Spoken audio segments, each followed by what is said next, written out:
Strange things occur in the cold waters of Antarctica. One of these things happened to a ship called Jenny. It was a small schooner whose history began in 1822. The boat and its crew set sail and disappeared a year later. For 18 years, the ship was considered sunk.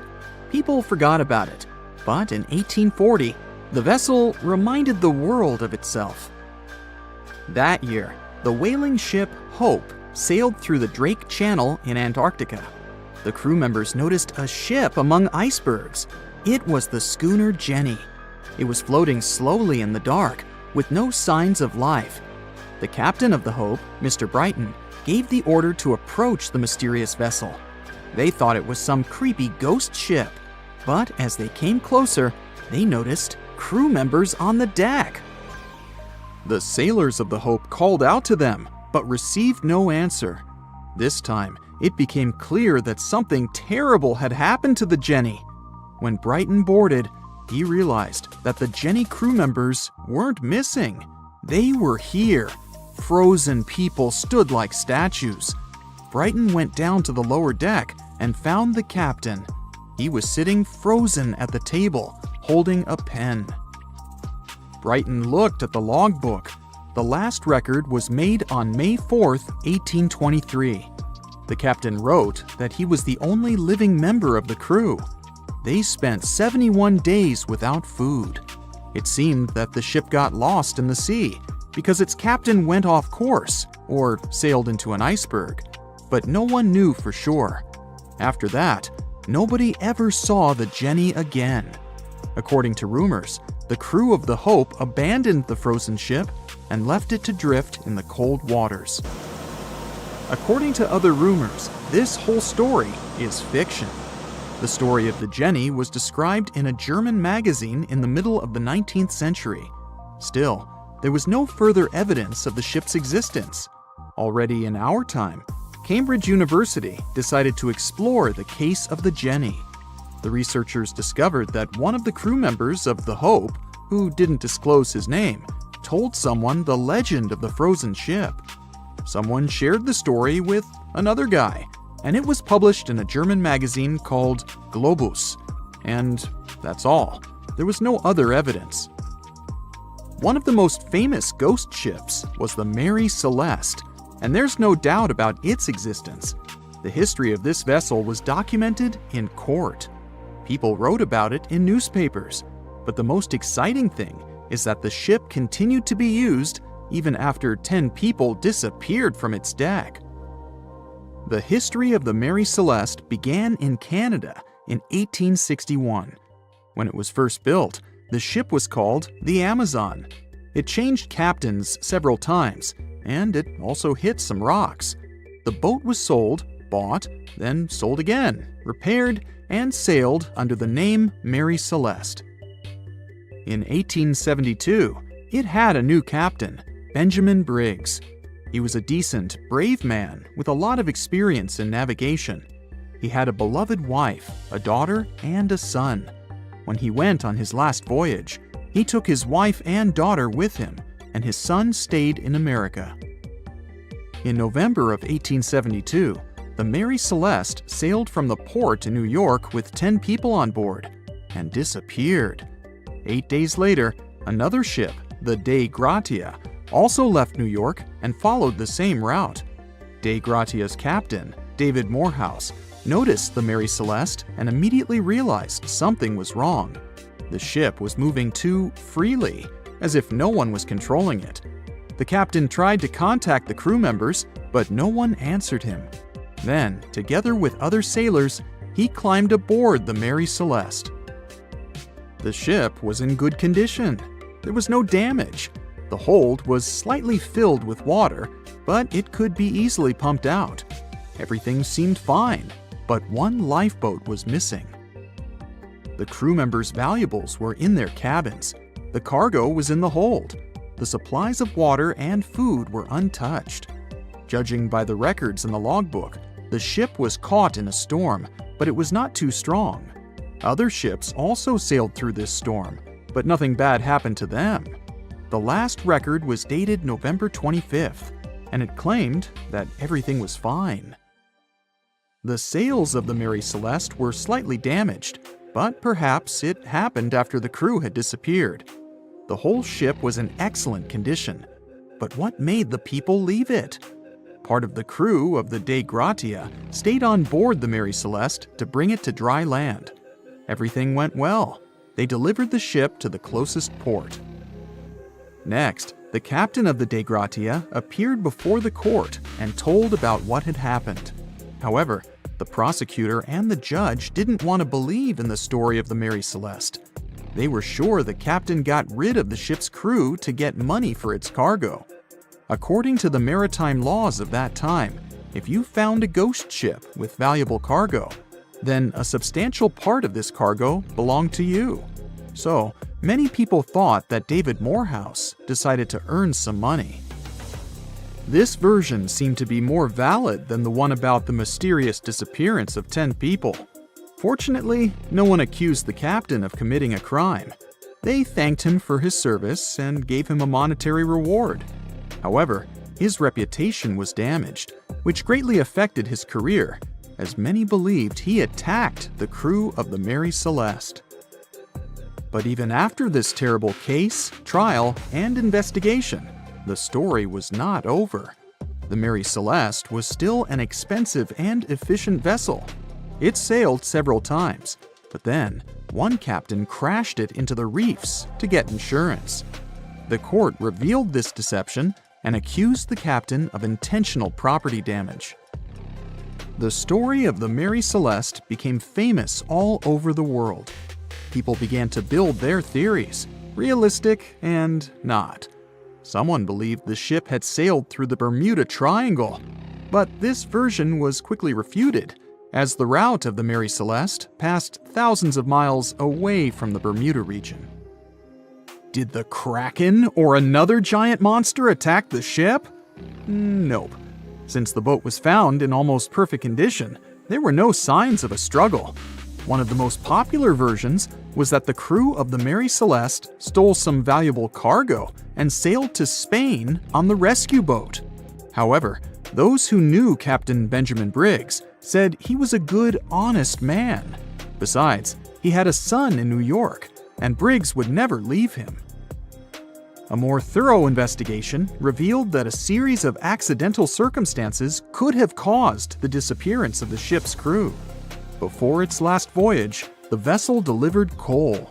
Perhaps the pump intended for pumping water got clogged with coal after that, and when the ship got into a storm, the hold filled with water and the pump broke. The captain couldn't understand the amount of water because numerous barrels in the cargo hold blocked the view. Benjamin Briggs assumed it was dangerous to stay on the ship during a storm, so he evacuated with the passengers on a lifeboat. Perhaps they were close to land and decided to sail there, but the storm intensified and overturned the boat. Also, one record in the log journal said that the chronometer was faulty. It was a device that helped to determine your location at sea using longitude. Briggs got lost and didn't know which way to sail. The storm was strong, and he couldn't determine whether the ship would sink.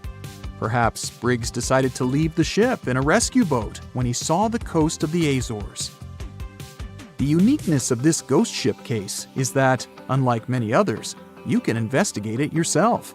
There's a lot of information about the Mary Celeste on the internet. There are documentaries and research articles. Perhaps you'll be able to notice something that others haven't seen and solve the mystery of the disappearance of 10 people. It's 2018. You get up early in the morning to go ashore and catch some fish. You come to the spot you were yesterday, throw the hook into the sea, and wait. The float is twitching. You've caught some fish, but hey, hello? Why aren't you doing anything? Right now, you don't care about the fish. You're looking at something in the distance. You open your mouth in surprise since you see a huge ship stuck on a shoal. It wasn't here yesterday, so it got here at night. Okay, it'll probably sail away sooner or later. You fish for a few more hours. During this time, you observe the ship and notice no movement there. Is it empty? Boats and the Coastal Service are sailing from the shore to the vessel. You decide to check it out too. You get in your old boat and go there. The mist descends to the water, making the ship look creepy. The colossal vessel is rusty and empty. But where is the whole crew? And how did it get there? The Coast Guard comes on board. They search the hold, the cabins, and the upper deck. There's someone's stuff, some remnants of food supplies, notebooks, and clothes. Everything suggests the crew has disappeared for some reason. Fishers who noticed the vessel first didn't see anyone coming down from the board. No radio signals were sent to the port, and no one reported about the ship. It appeared here from nowhere. The only chance to get any information is to look at the number and name of the vessel. This is Sam Ratulangi, PB 1600. The Coast Guard checks the information, studies the data of all the country's ships, and no way. One company built the boat in 2001 in Indonesia. People used it to transport heavy loads across the seas around Asia. The ship had been properly operating for 8 years. People were delivering industrial goods to different points in the region, but something went wrong. In 2009, Sam Ratulangi was sailing near the coast of Taiwan, and that's it. There were no further records about it. There were no reports in any port. Everyone thought it must have drowned, so no one had been looking for it for years. And then, 9 years later, it appears here, big and rusty, off the coast of Myanmar, without sailors, without fuel. An investigation starts. City services are trying to find out the names of all the sailors working on the ship and find clues that would lead to solving this mystery. They also hope the ship owner will appear soon. They find 2 tow ropes on board. This means that some other ship towed Sam Ratulangi to this place. Then they identify and find 13 crew members. These people say they wanted to reach the factory in Bangladesh to repair Sam Ratulangi. Another vessel helped tow the ship, but then 2 cables tore off, and a storm began. No one wanted to stay on board during such weather, so the crew members left it. No one knows what the ship has been doing for the last 9 years, and how it was possible without people on board. And here's another, much more mysterious ship story. On February 16, 2020, locals found a large cargo ship stuck on a rocky shore off the coast of an Irish village. The boat looked rusty, with holes in the hull and rotten parts. People hadn't seen this vessel the day before, so it appeared there at night. The last time people saw the Alta cargo ship was a few months earlier, thousands of miles off the coast of Ireland. That day, the Alta was sailing in the waters of the Atlantic Ocean. Another ship, the MS Protector, noticed it. MS Protector crew members tried to contact the ship, but received no response. The people on board realized that they were facing an empty vessel. And then, 5 months later, it appeared near the coast of Ireland. There are more questions than answers in this story, but we managed to find something out. In 2015, the Alta appeared and disappeared from the radar several times. Any ship has an internal tracking system, so people can track its route using satellites. But Alta crew members often disabled this system. Perhaps they were engaged in some illegal activity. Anyway, in 2017, the ship often sailed between the ports of Greek islands. Then, the tracking signal disappeared and appeared only 10 months later, off the coast of North Africa. During this time, the ship changed several flags.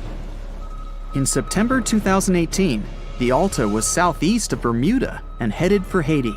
Then, the crew started facing problems. First, the main engine failed right in the middle of the Atlantic Ocean. The ship began to drift. Several days passed, but the crew members weren't able to repair it. They began to run out of food and water supplies. The situation got even worse when they found out that a hurricane was approaching the place. Fortunately, they managed to contact the U.S. Coast Guard. A helicopter flew to the Alta on October 2nd to bring them some supplies. There was enough food for several days. Then, a rescue boat sailed to the ship. It evacuated all the sailors and delivered them to Puerto Rico before the hurricane. The Alta had to drift alone in the ocean. After a while, another ship approached the Alta to tow it to the shores of Guyana. But at this moment, everything went wrong. Someone stole the boat, disabled the tracking system, and sailed away in an unknown direction. After almost a year, the MS Protector found the empty Alta in the waters of the Atlantic Ocean. And then, 9 months later, the ship without a crew sailed to the shores of Ireland. How did it manage to travel across the Atlantic and get to the coast of Ireland? It's still a mystery. Maybe it was just luck. No one else saw the ship all this time. It was just covering huge distances, surviving storms. Who's the captain? What happened to the thieves? Who owns the ship now? One day, someone called the village administration and introduced themselves as the vessel owner. But that unknown person didn't provide any evidence. They found several barrels of oil on the ship, which they took away by helicopter. The Alta was rusting. Corrosion of metal could damage the environment. The vessel had no commercial value, yet it would have taken millions to get rid of it. There were 3 options for what to do: leave the ship where it was, tow it into the sea and let it sink, or disassemble it for scrap. But nature had its own plans. Storms and strong waves split the hull into 2 parts. The Alta was drifting without a crew in the waters of the Atlantic Ocean for about 2 years. But this is nothing compared to a ship that was traveling for 38 years. The record belongs to the SS Bechimo. It was a merchant vessel owned by some trading company. In 1931, the ship found itself on the ice off the coast of Alaska. Its movement slowed down. A thick layer of ice blocked the ship, and a strong storm only made the situation worse. The blizzard was so intense that the crew members couldn't see anything but a white veil in front of their eyes. Sailing any further was impossible. The team had to wait for the storm to end. They waited for a day, 2, 3 days. A week had passed, but the snowstorm was only getting stronger. Then, one day, it grew weaker. The crew members split into 2 teams. The first team went to the nearest city. The second group, along with the captain, stayed on board. They set up camp next to the ship and waited for the blizzard, which had started again, to end. There was 0 visibility. And finally, one day, the storm was over. Great! And now, wait a minute. But where is the ship? The SS Bechimo just disappeared during the blizzard. The captain was sure that the ship had sunk, so he left along with the crew. Then, a week later, they saw the vessel drifting near the area where they had lost it. The hull was damaged so severely that it was unsafe to sail on it. Repairing the ship would be pointless and expensive, so the captain decided to abandon it. He was sure that it would go underwater sooner or later, but it stayed afloat for the next few days, the next few months, and a few years. People had reported seeing it at various points along the coast of Alaska for 38 years. The last record of the SS Bechimo is dated 1969. Those who saw it claimed the ship was completely frozen, almost merged with the ice. Some people planned to start an expedition to find the ship, but all attempts were unsuccessful. The vessel is probably lying somewhere on the deep sea floor. There's a stretch of water that even the most experienced explorers fear. No matter what season you choose to cross it in, you risk meeting face-to-face with waves that can reach as tall as the Hollywood sign. I'm talking about the Drake Passage, the waterway connecting the Pacific Ocean to the Atlantic Ocean, stretching from Cape Horn at South America's southernmost tip to Antarctica's South Shetland Islands. It's about as wide as the distance from London to Berlin and takes up to 48 hours to cross. Some sailors compare getting on the other side to going to the moon. That's how challenging it is. Even the man who discovered it, Sir Francis Drake, never sailed these waters because they seemed too dangerous to him and opted for a calmer, although longer, Strait of Magellan. The passage took the lives of around 20,000 sailors and over 800 ships. Tourists who want to see Antarctica cross the Drake Passage on a regular basis, although it's still often called the world's most terrifying ocean crossing. The Antarctic Peninsula, where travelers go, isn't really part of Antarctica itself. It sticks out and points towards South America like two fingers almost touching it. The water gets squeezed between these two land masses, making strong ocean currents. The passage is part of the Antarctic Circumpolar Current, the largest ocean current on Earth. The water rushes through the passage at a speed between 95 and 150 million cubic meters per second, which makes it rougher. And then there are winds that usually blow from west to east and are very strong between 40 and 60 degrees latitude. That's why those areas are called the Roaring Forties, Furious 50s, and Screaming 60s. Land slows down winds, which is why storms hitting Ireland and the UK get weaker as they move east. But Drake's latitude is the only place where winds can blow all around the Earth without being stopped by land. So they keep getting faster. These strong winds turn into huge waves that can hit ships really hard, normally around 13 to 16 feet tall. They're much higher than waves in the Atlantic. Drake Passage also has underwater mountains that you can't see.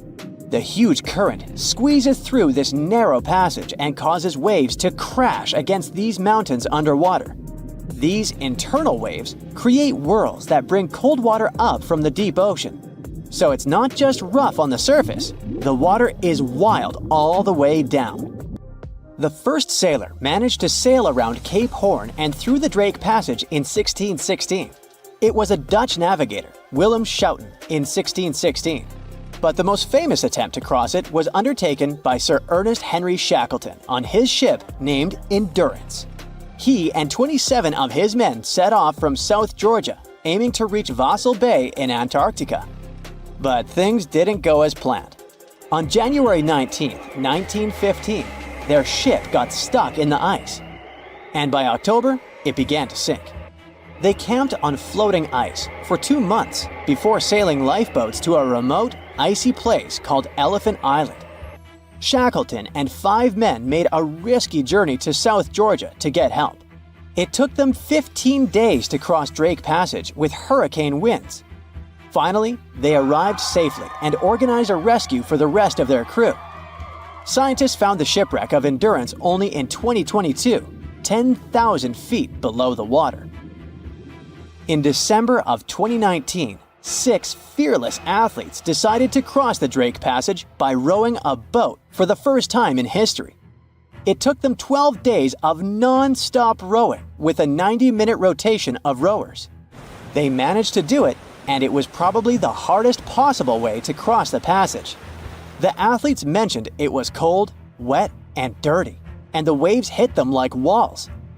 The weather in the Drake Passage changes a lot, but ship captains can always see it coming and change their path. They will move the departure time to have a safety margin and not to get stuck in the middle of the passage in the worst possible conditions. Sometimes, the journey will be smooth and calm, and they call it Drake Lake. Other times, people on the ship will feel rough waves, which is called Drake Shake. Some experienced captains who often cross the passage say that the Drake Lake effect happens once in every 10 crossings, and they see the Drake Shake once or twice in every 10 journeys. A schooner or a kayak will probably not survive the journey among giant waves, but modest vessels and cruise ships have sturdy hulls and advanced stabilizing mechanisms. So, the journey isn't that dangerous anymore, but still, it's quite an adventure, especially if you're seasick. If you don't feel like risking it but want to travel from the Pacific Ocean to the Atlantic Ocean by water the fast way, the Panama Canal is waiting for you. People first started thinking about making a water path across Panama in the 16th century. Back then, a Spanish explorer found out that only a thin piece of land separated the two oceans. But it seemed impossible to build it because of the mountains and thick jungle, so the idea had to wait a couple of centuries. Finally, in 1880, France, led by the man who built the Suez Canal in Egypt, tried to make the canal. But the people who started the construction soon found out it was much harder than it looked on a map. The land in Panama was one of the toughest and most dangerous places to dig a big waterway. Workers had to literally move huge mountains in a jungle full of snakes, where it was really hot and rainy. During the wet season, heavy rain turned rivers into wild rapids and soaked the workers. Sometimes, they didn't see the sun for 2 weeks, and their clothes stayed wet all the time. Big rocks were falling, and tiny mosquitoes that carried malaria made people very sick. And then, an earthquake happened on top of everything. They were losing thousands of people. That's why France decided to abandon the project after 7 years. Then, the United States bought the French assets in the Canal Zone and finished it by 1914. It cost the US around $375 million. The 50-mile-long passage of water saves ships traveling between New York and San Francisco 7,872 miles. Around 14,000 ships use it every year and pay around $1.8 million in tolls. So it looks like it all paid off. Another challenging waterway in this part of the world is the Amazon River. It's around 4,300 miles long and flows through 3 countries with over 30 million people living in its basin. But there isn't a single bridge across it. The river has many marshes and soft soils, so engineers would need to build very long bridges and very deep foundations, which costs a lot of money. Building bridges over deep water is tough, but in other places in the world, engineers can use things like floating platforms to help. The river's path and water levels change a lot during the year. During the dry season from June to November, the river is usually 2 to 6 miles wide. But in the wet season from December to April, the river can become as wide as 30 miles. And the water level can rise by 50 feet. That's why they can't build floating bridges or pontoons. The riverbanks are made of soft dirt that moves and erodes with the seasons, and it makes things even harder. It would have to be an absolutely unique project to overcome all these challenges. Luckily, there's no pressing need for a bridge across the Amazon right now. The river mostly goes through areas that are sparsely populated, so there aren't so many major roads to be connected by bridges. They say nothing is ever lost, and it's true. Let's discover ships frozen in time. The first one is truly fascinating. Here, the Antikythera shipwreck. It's a Greek trading ship from the 1st century BCE. It's located on the east side of the Greek island of Antikythera and at the merging point of the Aegean and Mediterranean seas. Around 2,000 years later, in 1900, a group of Greek sponge divers discovered the wreck. They were going to Tunisia, yet they were forced to find shelter from a storm on a nearby island. Since they couldn't go anywhere due to the storm, they decided to look for sponges until the weather got calmer.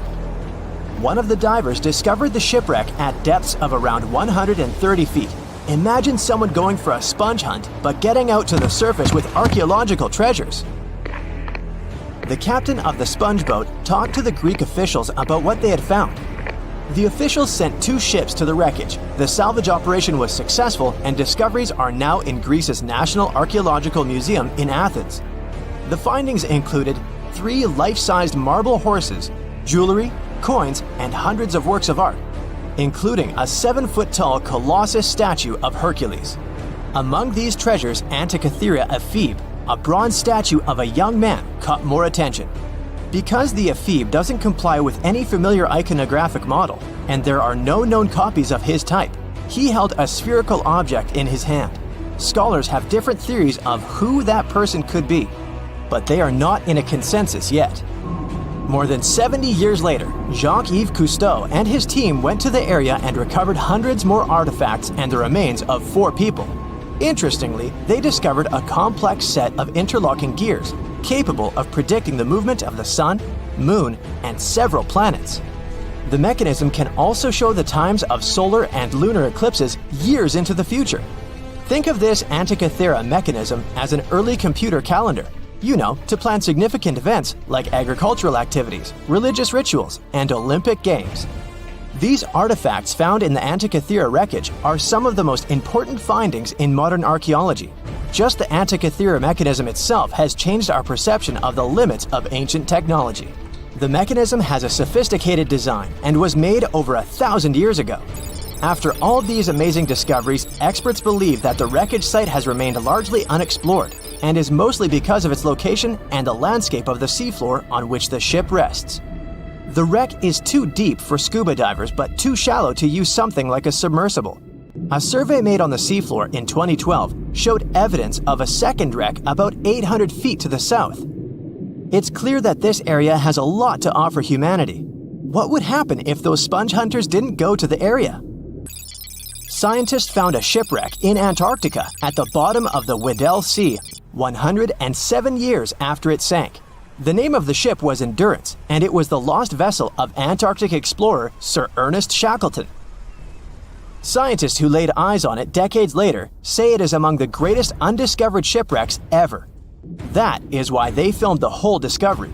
The video shows the remains of the Endurance and proves it is still in remarkable condition. It has been sitting in 10,000 feet of water for over a century, yet it looks like it sank very recently. So the story goes like this. The ship was crushed by ice and sank in 1915. Shackleton and his crewmates had to escape by themselves in small lifeboats. From then on, it was all about survival. Shackleton imagined to get his crew to safety. Then, the ship sank. Yes, this is a pretty impressive story. But why did scientists prize this ship? Firstly, Shackleton's Imperial Trans-Antarctic Expedition sailed to make the first land crossing of Antarctica. Yes, the crew was trapped in ice, but the intention was important. Secondly, it's about the challenge itself of finding the shipwreck. The Weddell Sea is almost always covered in thick sea ice. You know, the same ice that made the Endurance sink. Getting near the presumed sinking location is super hard, let alone being able to conduct research. Experts of the modern expedition team foresaw the time when the lowest extent of Antarctic sea ice would come using satellite images. They realized that the weather was in their favor to start an expedition. Dr. John Shears said that they have successfully completed the world's most difficult shipwreck search, fighting against constantly shifting sea ice, blizzards, and temperatures decreasing to -0.4 degrees Fahrenheit. Yeesh, I can't imagine the worst conditions in Antarctica if these conditions are in their favor. Lastly, look at this. It's timbers. They're very much intact. Plus, you can read the ship's name. It's still visible. Marine archaeologist Menson Bound says that this is the finest wooden shipwreck he has ever discovered.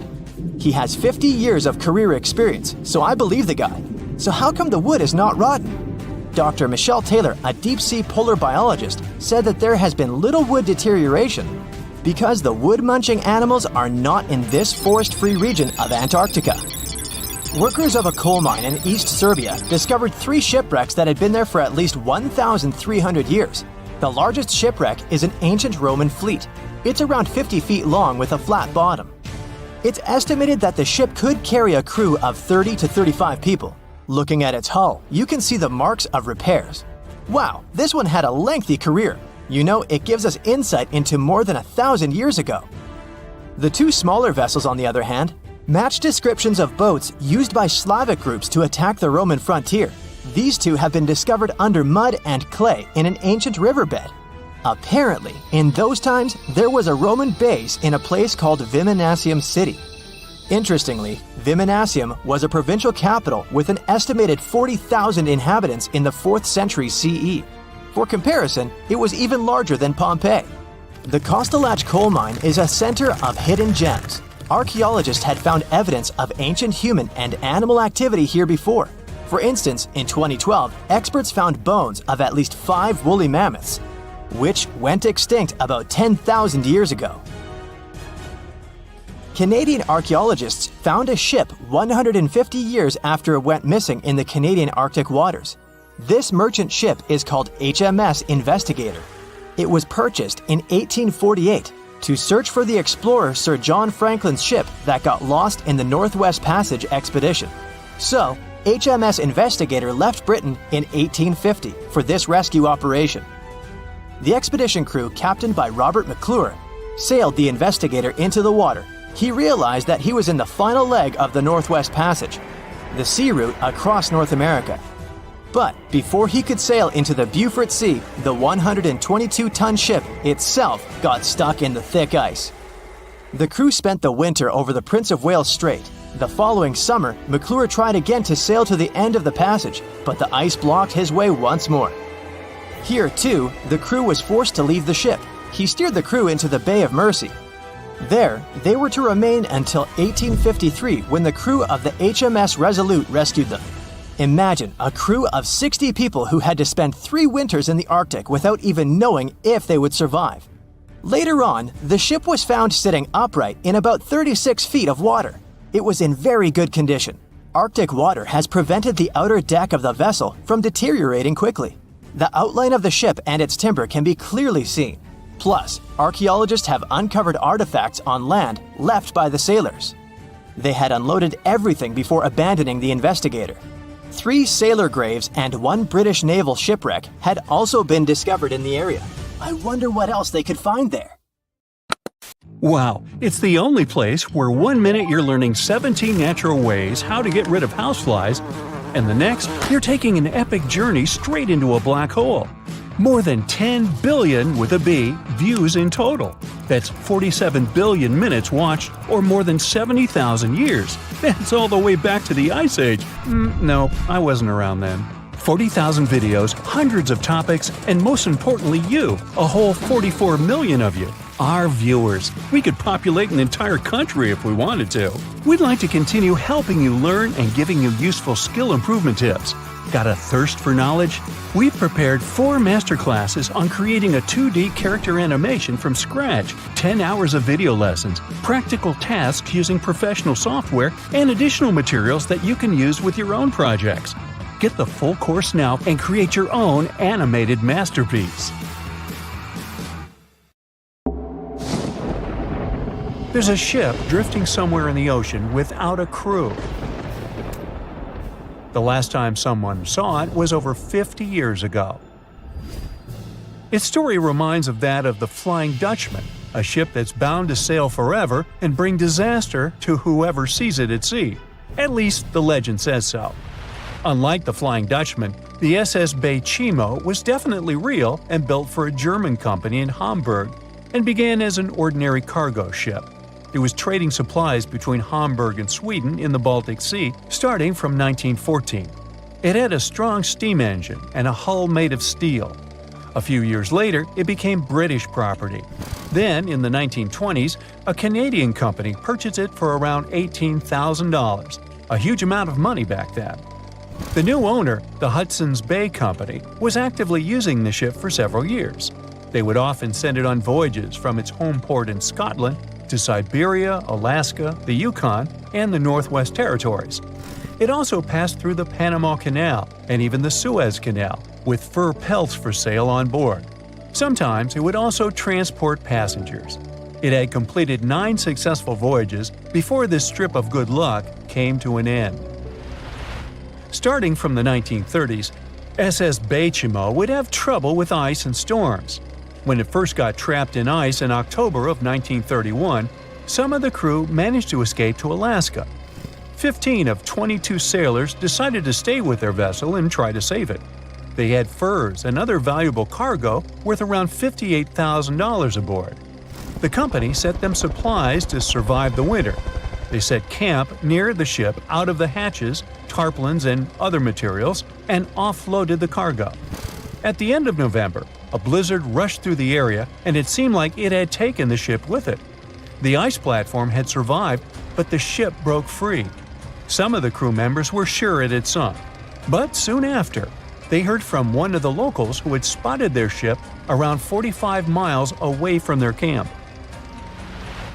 The crew moved on with their lives, and the ship started its journey as a runaway vessel.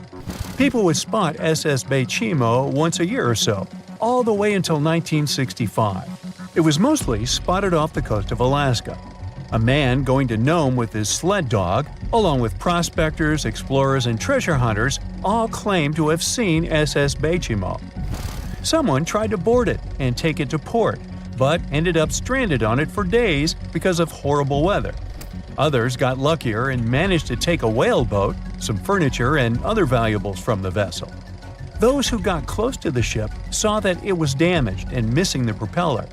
Still, it stayed afloat without a crew for at least 38 years and became the longest sailing ghost ship in history.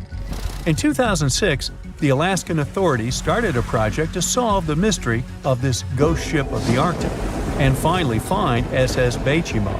either still above or below the water. So far, the project has not been a success. SS Bechimo remains one of the estimated 4,000 ships that have disappeared off Alaskan shores.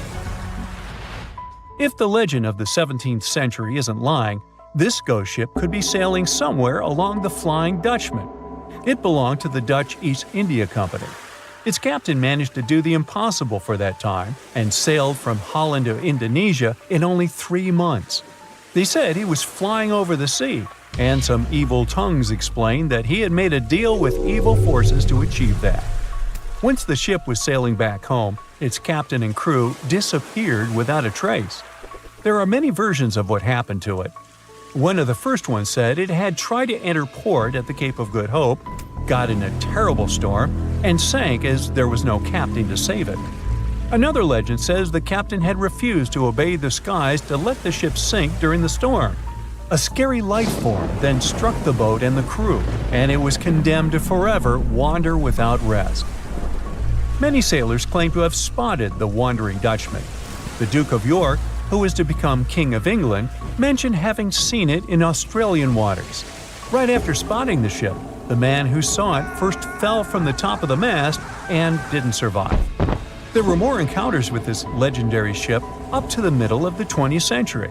Ships would nearly collide with it as the Flying Dutchman jumped out of the blue. Scientists have a more logical explanation for this mystery: Fata Morgana, not to be confused with Hakuna Matata. Now, when you're out at sea on a hot day and the air is all wavy, it feels like when you look at the road on a scorching summer day. That's because of something called atmospheric refraction. When light passes through different layers of air with different temperatures and densities, it bends and twists. Sometimes, under certain conditions, this bending of light can create really bizarre optical illusions over the ocean, like sightings of the Flying Dutchman. The Fata Morgana phenomenon can make distant objects appear distorted, stretched, or even lifted above the horizon. So you can see a ship far away, but because of the way the light is bending, it will look like it's floating above the water or even disappearing and reappearing. A Fata Morgana is most commonly seen in polar regions, especially over large sheets of ice that have a uniform low temperature. But you can see it anywhere, even in deserts and over lakes on hot days. The first stories about ghost ships go all the way back to ancient Greek and Roman mythology. One of the most famous ghost ships in history is the Mary Celeste. This brigantine was traveling from New York City to Genoa and was fully stocked with provisions, but missing a crew when it was discovered in the Atlantic Ocean in 1872. The crew's personal belongings were also there, completely undisturbed. The final entry in their log was made 10 days earlier. We still don't know what happened to its crew, and the ship has inspired many spooky stories and legends. The Lady Lovibond was another legendary schooner that is believed to have been wrecked off the coast of Kent in the middle of the 18th century. The story tells that the ship's captain, Simon Reed, had just got married and took his bride on board for a celebratory cruise, despite the superstition that it could bring bad luck. They were on their way to Portugal when the first mate, who is also in love with the captain's new wife, went mad because of jealousy, attacked another crew member, and then took over the wheel and steered the ship straight into the dreaded Goodwin Sands. No one aboard survived, and the schooner is said to reappear as a ghost vessel every 50 years. In present times, many vessels become abandoned and turned into ghost ships intentionally. There are thousands of them floating in U.S. rivers, lakes, channels, and coastal waters. Some people lose their boats in storms and other extreme weather. Others have to abandon their boats because maintaining them can cost 10% of the boat's price. Plus, docking a vessel can add up to several $1,000s every year. Most boats have been made of fiberglass, so an owner can't just recycle them as scrap metal. So, once they want to get rid of it, they often tie it to a dock and sneak away, or leave it floating far away from the shore, or just try to sink it. When ghost ships sink in shallow waters, they can cause damage to coral reefs, mangroves, marshlands, oyster habitats, and wetlands. Plus, they can collide with unsuspecting regular ships and cause real trouble. So, don't do that. Enough said. The movie Jaws came out in 1975, and since then, people have been terrified of sharks. Some people fear seeing a great white's head come out of their showers, not to mention the fear of running into one at your local pool. Of course, none of this is actually possible, but some other scary shark stuff is. Like, yes, sharks can attack boats. They probably won't sink one. It depends on the size of the shark and the size of the boat. Today, we're diving deep into the facts and myths about the sea's biggest predator. It was the year 1953. On a typical July morning, two fishers set out on their daily lobster harvest. They took their white-hulled dory out to sea off the coast of Cape Breton Island in Nova Scotia, Canada. Since it was the lobster season, the sea was dotted with several dories spread out across the water. But that day, something strange happened. As soon as they put the dory at sea, they noticed a large dorsal fin chasing after their boat. They were surprised to see that the shark would follow their boat's every move. For an entire week, they took out their white dory from the harbor, and the shark followed them around. Until one morning, as the men were alone at sea, the shark charged at full speed at the boat and smashed a 7-inch hole in its bottom. The boat turned over, and both men fell into the water. The shark didn't come after the men, though. Instead, it swam away and disappeared for good. To clarify, a dory is a small, fragile boat usually measuring 16 to 23 feet long. So how long did that shark need to be in order to sink it? Well, as soon as the boat was retrieved from the ocean, researchers found something interesting. One of the shark's teeth was found stuck in the hull. According to Harvard experts that analyzed the tooth, it most certainly belonged to a 12-foot white shark that weighed around 1,200 pounds. One thing intrigued scientists a whole lot. The great white didn't seem to be interested in the man aboard, but rather in the boat itself. The question is, why? Some people suppose that this great white followed the dory around because it was white, and the animal probably thought it was some big white mammal. It's not the first boat a shark has attacked. You see, sharks don't attempt to sink boats because they're mean and evil. Rather, it's due to murky waters and hard materials that make them mistake inanimate objects for their usual lunch menu. But that's not what we've learned from popular culture. In Jaws, the protagonist shark managed to poke several holes in the orca as it rammed the boat. The orca was a Nova Scotia-style fishing boat made out of wood planks. It wasn't a huge boat, so it seemed plausible that a great white could ram it. But, according to Mythbusters, that's very far from the truth.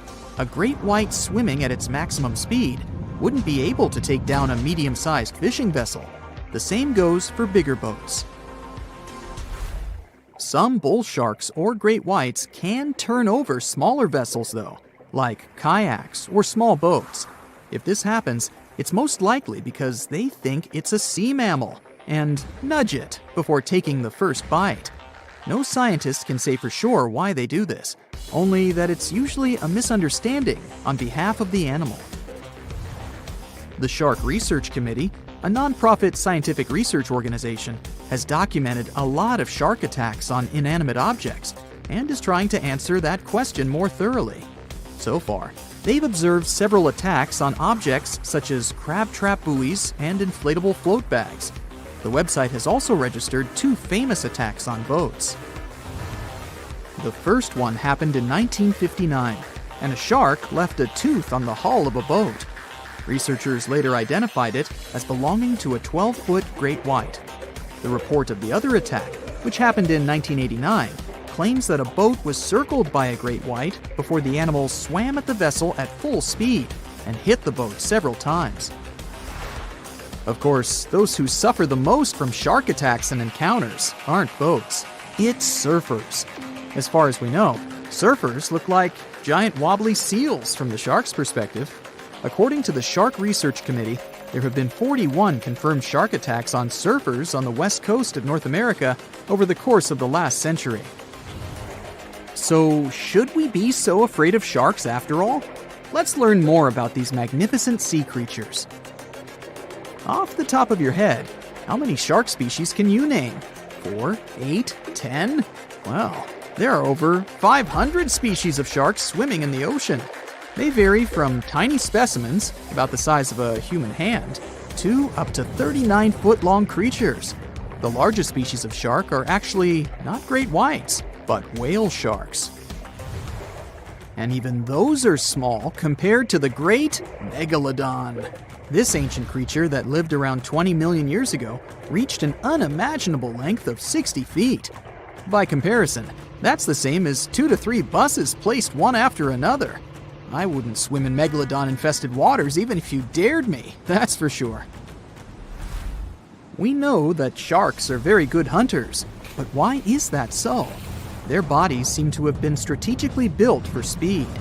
Instead of having a bone skeleton, like us humans, sharks have a cartilage skeleton, which makes them much lighter and also super fast swimmers. Each species of shark hunts depending on its nutritional needs. So, shark species that grow to an average of 3 feet have a diet based on fish. The ones that grow bigger start feeding off of bigger sea animals, such as sea lions and seals. Throughout their lives, some species of shark can shed over 30,000 teeth. Unlike humans, who are born with a set number of teeth in their jaws, sharks have an apparently limitless supply. In their defense, they do lose teeth pretty easily, as they can easily get stuck in their prey, for example. They also have multiple rows of teeth. The jaws of a great white can contain up to 7 rows of teeth, and can grow to be more than 6 inches long.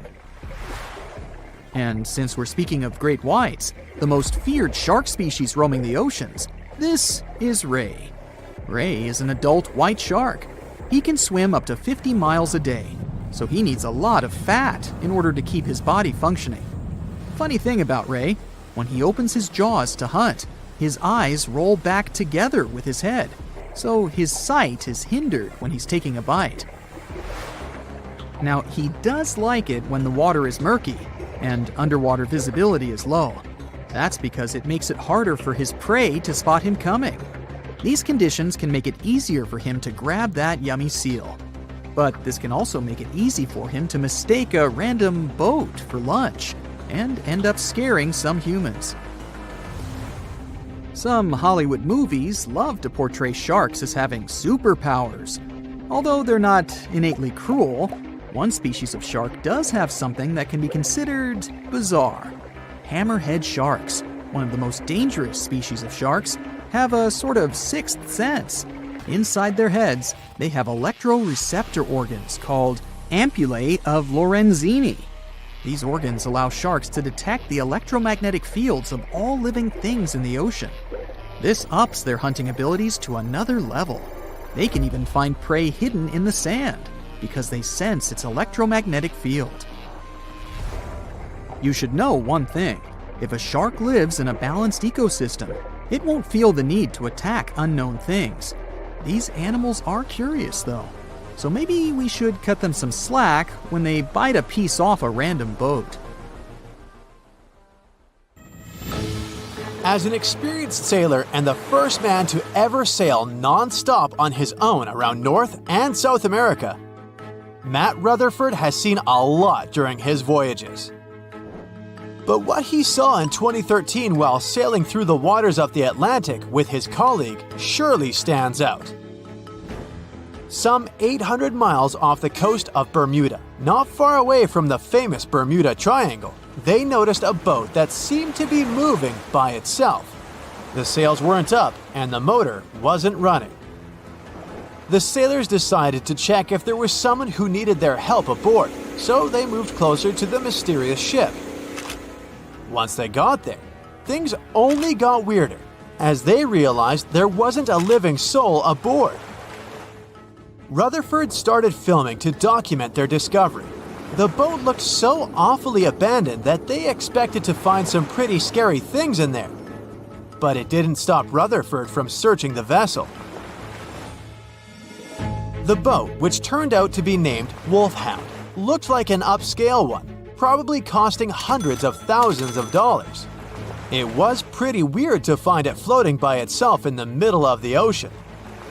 It seemed like whoever abandoned it was leaving in a rush.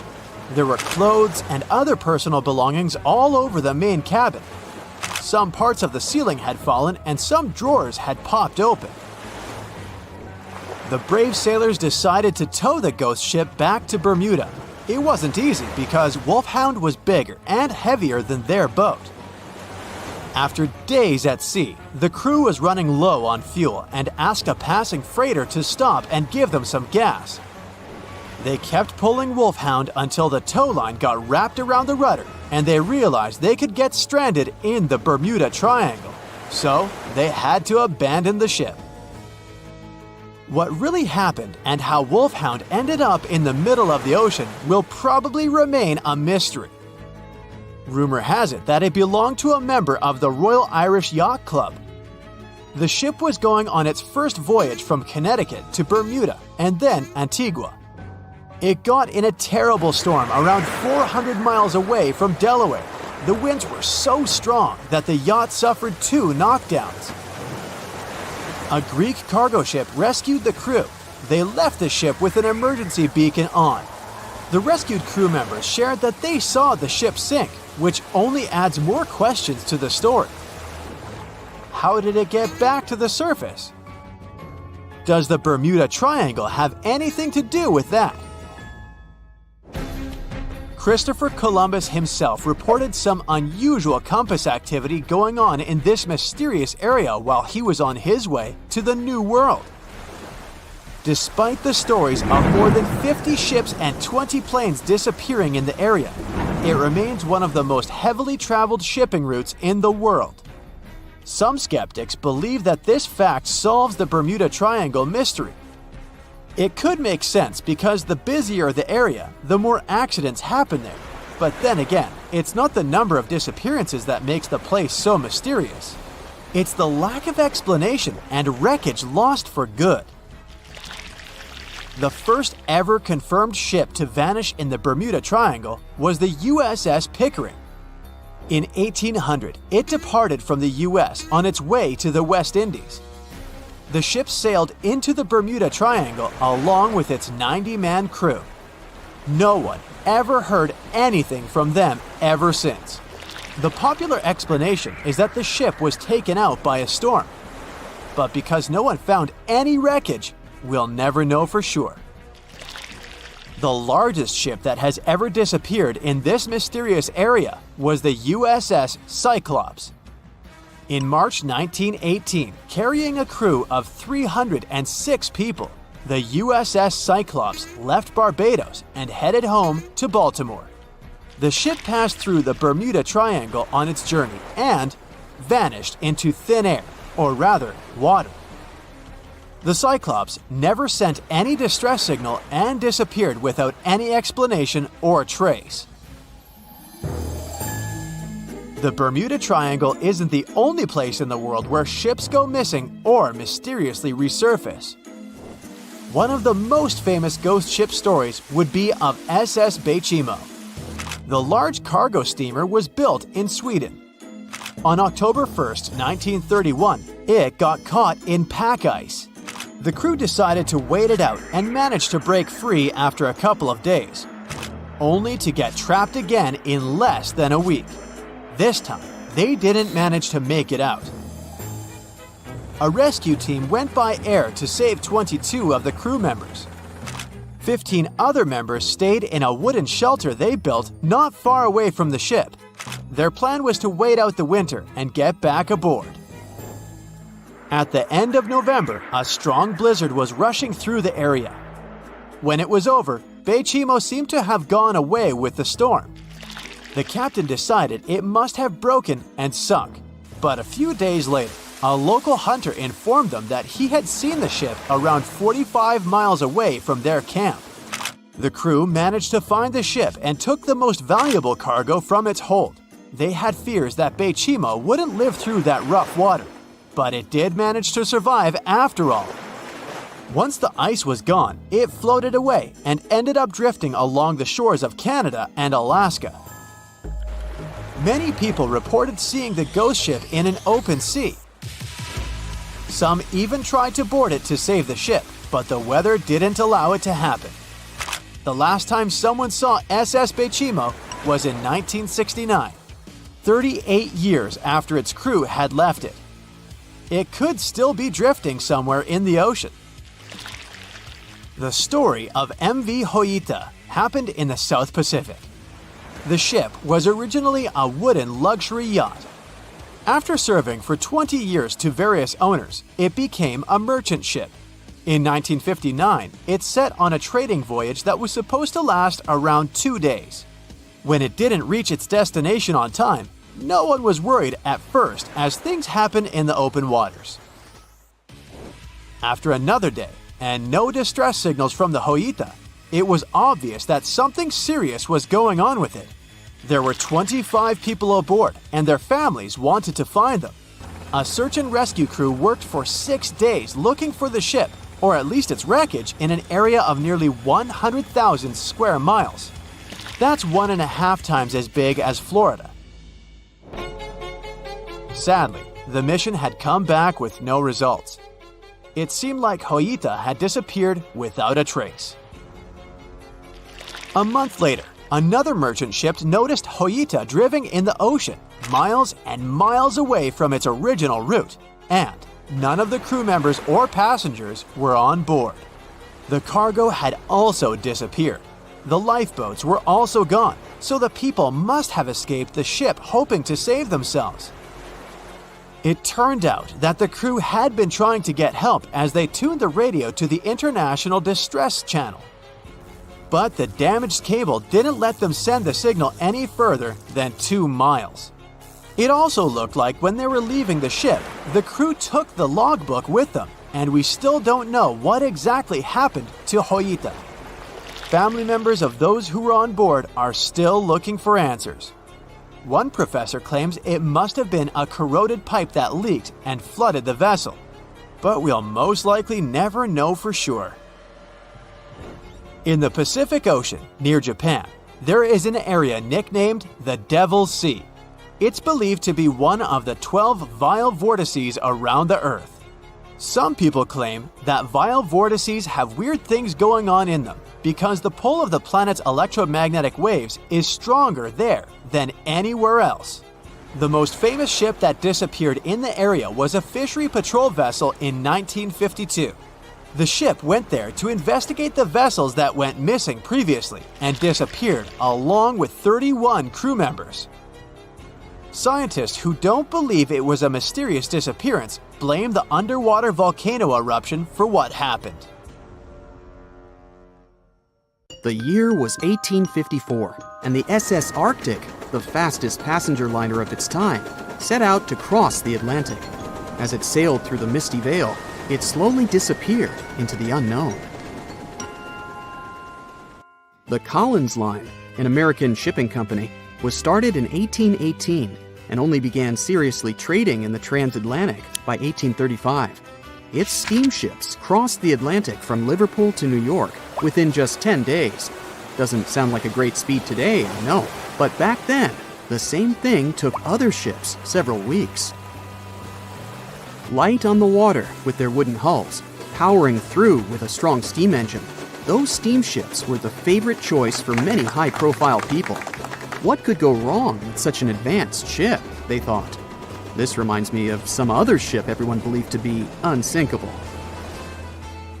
But anyway, back to the Collins Line. It grew to be a serious contender on transatlantic routes, with only one other competitor, the Cunard's Line.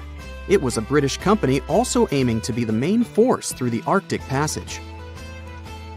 In 1835, the company received a new ship that traveled to Liverpool and came back to New York with the largest cargo ever at that time. From then, the Collins Line was steadily growing. It seemed like there would only be future successes for it. Unfortunately, their lavish ships became costly to run with the amount of coal used. Massive power along with weak wooden hulls meant they needed many repairs after each voyage. So, every trip ended up being expensive. But since the ships were safe and had a great reputation, people were willing to pay the price, and the company was definitely not in crisis. They had achieved something no one had managed to do before them. Like I told you, their ships crossed the Atlantic in a whopping 10 days. And Edward Collins, the owner, was very determined to maintain the pace. Their 5 ships easily outran the Cunard's line of only 3. With this great praise, it provided more attention. Though the Cunard's ships were slower with their iron hulls, they believed there was still profit, regardless of how slowly they sailed. Among Collins' ships, the Arctic, the third of them to be launched, was the largest, reaching 284 feet long, with 2 side-lever steam engines, each with 1,000 horsepower. The paddle wheels made 16 revolutions a minute when at full speed. At the time of its launch, the press called it the most stupendous vessel ever constructed in the United States. But glamour and fame couldn't avoid what would come next. On the 27th of September, the Arctic was on its journey from Liverpool to New York, continuing a speed pace through the thick fog. It's possible that by that moment, after 4 years of record-breaking trips, the crew became overconfident with their sailing and the ship. Going only 50 miles from Newfoundland, they carelessly continued through the fog with no radio contact, sonar, or any other form of identifying objects, equipped only with Morse code. A smaller ship, the SS Vesta, which operated as a fishing vessel, often worked around Newfoundland. It was passing through the same path as the Arctic and crashed into its side. Shocked by the collision, the captain of the Arctic offered help to the much smaller Vesta, but it was soon clear that the damage that seemed minor on the Arctic was far worse. Beneath the waterline, a hole was letting water into the hull. The cost of the much faster wooden hull now seemed less valuable. They steered toward land, trying to plug the holes, but they weren't doing so well, and the seawater continued to pour in, filling up higher and pushing the ship down. And finally, once the engine room was full, it put out the boilers, taking away the massive power the Arctic was once legendary for. They moved slowly until coming to a complete stop. The ship continued to sink, and the order was to abandon it. At the time, maritime law allowed for the Arctic to carry only 6 lifeboats, only capable of saving 180 people. The crew and some of the passengers managed to push their way aboard and took most of the seats on those boats. Things were pretty wild, and everyone forgot about their manners, not letting the ladies and the youngest ones board first. It took 4 hours for the Arctic to sink. 150 crew and 250 passengers were on board. Those that weren't able to find a lifeboat made a desperate attempt to build their own rafts from parts of the ship. 2 days later, only 3 boats made it safely to the shore. The other 3 were never found. Believe it or not, the rescue party also saved some people that had been clinging to the wreckage for 2 days. Unlike the crew, the captain went down with the Arctic, but amazingly survived. He would be only one of 85 people that made it out of the 400 on board. When the news arrived 2 weeks later, the public responded with great sadness to the losses. Great anger soon followed towards the poor safety measures in the crew. The press published demands to change the laws for more lifeboats. It only made sense to have enough for every person on board a ship. But they ignored those requests. This neglect would lead to more disasters in the future. Enough lifeboats would only come into maritime law some 60 years later, after the disaster of the Titanic. Edward Collins' wife and 2 children were also aboard the ship and didn't return. He was heartbroken, but didn't stop running his business. The Collins line still had a reputation to uphold, the biggest, fastest, and most luxurious on the Atlantic. Edward Collins would now build an even better ship than any other. It was named the Adriatic, and it was the largest ship in the world, 354 feet long. With 2 alternating steam engines that had never been built of this size. These steam engines at the time were at the height of engineering, though today you can only see them in models and toys. With the new addition of 2 masts, The Adriatic would also be able to sail if needed. Luckily, they made some lessons from the disaster of the Arctic. But before their new ship, the Adriatic, was built, another disaster had occurred. The sister ship of the Arctic had also sunk. They believe this second ship was desperate to stay in front of the Cunard's line and hit an iceberg somewhere during the race. This weird contest took the lives of 141 people. The desperation of Collins and his weakly built hulls pushed the company towards bankruptcy in 1858. The newly built Adriatic, costing over $1 million, had only made one voyage in the end. And even that voyage was considered a disaster. The ship collided with a tugboat. It still managed to finish its maiden voyage at a suitable time. After the company had gone bankrupt, they had to sell the ship for only $50,000. They removed the great giant engines, replacing them with only sails. Although it was once the greatest ship on the high seas, it was only 30 years later until it was abandoned, labeled irreparable, and anchored in a river. The other remaining ships were also sold and only used for parts. Edward Collins left the industry altogether, seeking work on dry land instead. As the Collins line was no longer in the mix, the Cunards would grow in strength. Without competition, they would win the Blue Riband for the next 30 years, and 180 years later, after producing hundreds of ships. They still have a constant presence on the seas as they provide transatlantic crossings, world voyages, and leisure cruises. To this day, the Cunard line is the only one to run ships between Europe and America, and it's great proof that it's not always the fastest that's the best.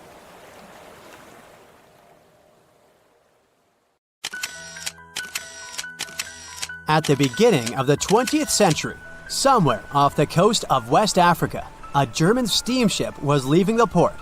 Suddenly, the weather got worse, and the vessel entered a thick fog. The sailors ran aground on a sandbank close to the shore. Luckily, no one was hurt, and they were even able to save their precious cargo. But the ship was stuck in the sand for good. And it was not alone there. Nearly the entire length of the western coast of Namibia is called Skeleton Coast. If the name sounds scary, that's because it is. This 976-mile-long beach line is among the most dangerous places on Earth. The local Bushman tribes believe that their supreme deity made this land when it was angry. The Portuguese were the first Europeans to set foot in Namibia in the 15th century. And yep, they didn't like Skeleton Coast either. Portuguese explorers thought this land presented the gates to the underworld. This is the place where the Namib Desert meets the Atlantic Ocean. It might be dangerous, but it's actually beautiful. Plus, it's a UNESCO World Heritage Site. If Skeleton Coast had a PR manager, they would quit on the first day on the job. The area is not exactly tourist-friendly because of its geography and history. Beneath the sand and the waves, there is a secret ocean currently lurking for unsuspecting sailors. It's called Benguela Current. It flows towards the north along the coast of southern Africa. This part of the Atlantic is rich in marine life, but the current's land neighbor isn't that happy with the deal. This arid climate created the Namib Desert, one of the driest regions on Earth. And that marine life I just mentioned? It's sharks. 11 species of them to be exact. And yes, the great white decides to pop by once in a while. So far, we've got a desert landscape, strong currents, and sharks. Not a place for a beachside resort, definitely. But if someone ends up on Skeleton Coast, will they know they're in danger? Don't worry, they will. The beach is littered with wrecks of all sizes and shapes. If you remember that German ship I mentioned in the very beginning, its massive and rusted stern is now sticking out from the desert sand. There are some 500 wrecks in total scattered along the coast, and it's a mixed crowd, from Portuguese galleons centuries old to ships that ran ashore here in the 21st century. A modern fishing ship called Zela India managed to slip from its tow rope in 2008 and ended up on Skeleton Coast. Okay, it didn't escape on its own. It had some help from the elements. But it's better to be a tourist attraction on a beach than to be broken up for scrap. That's where the trawler was originally going, poor thing.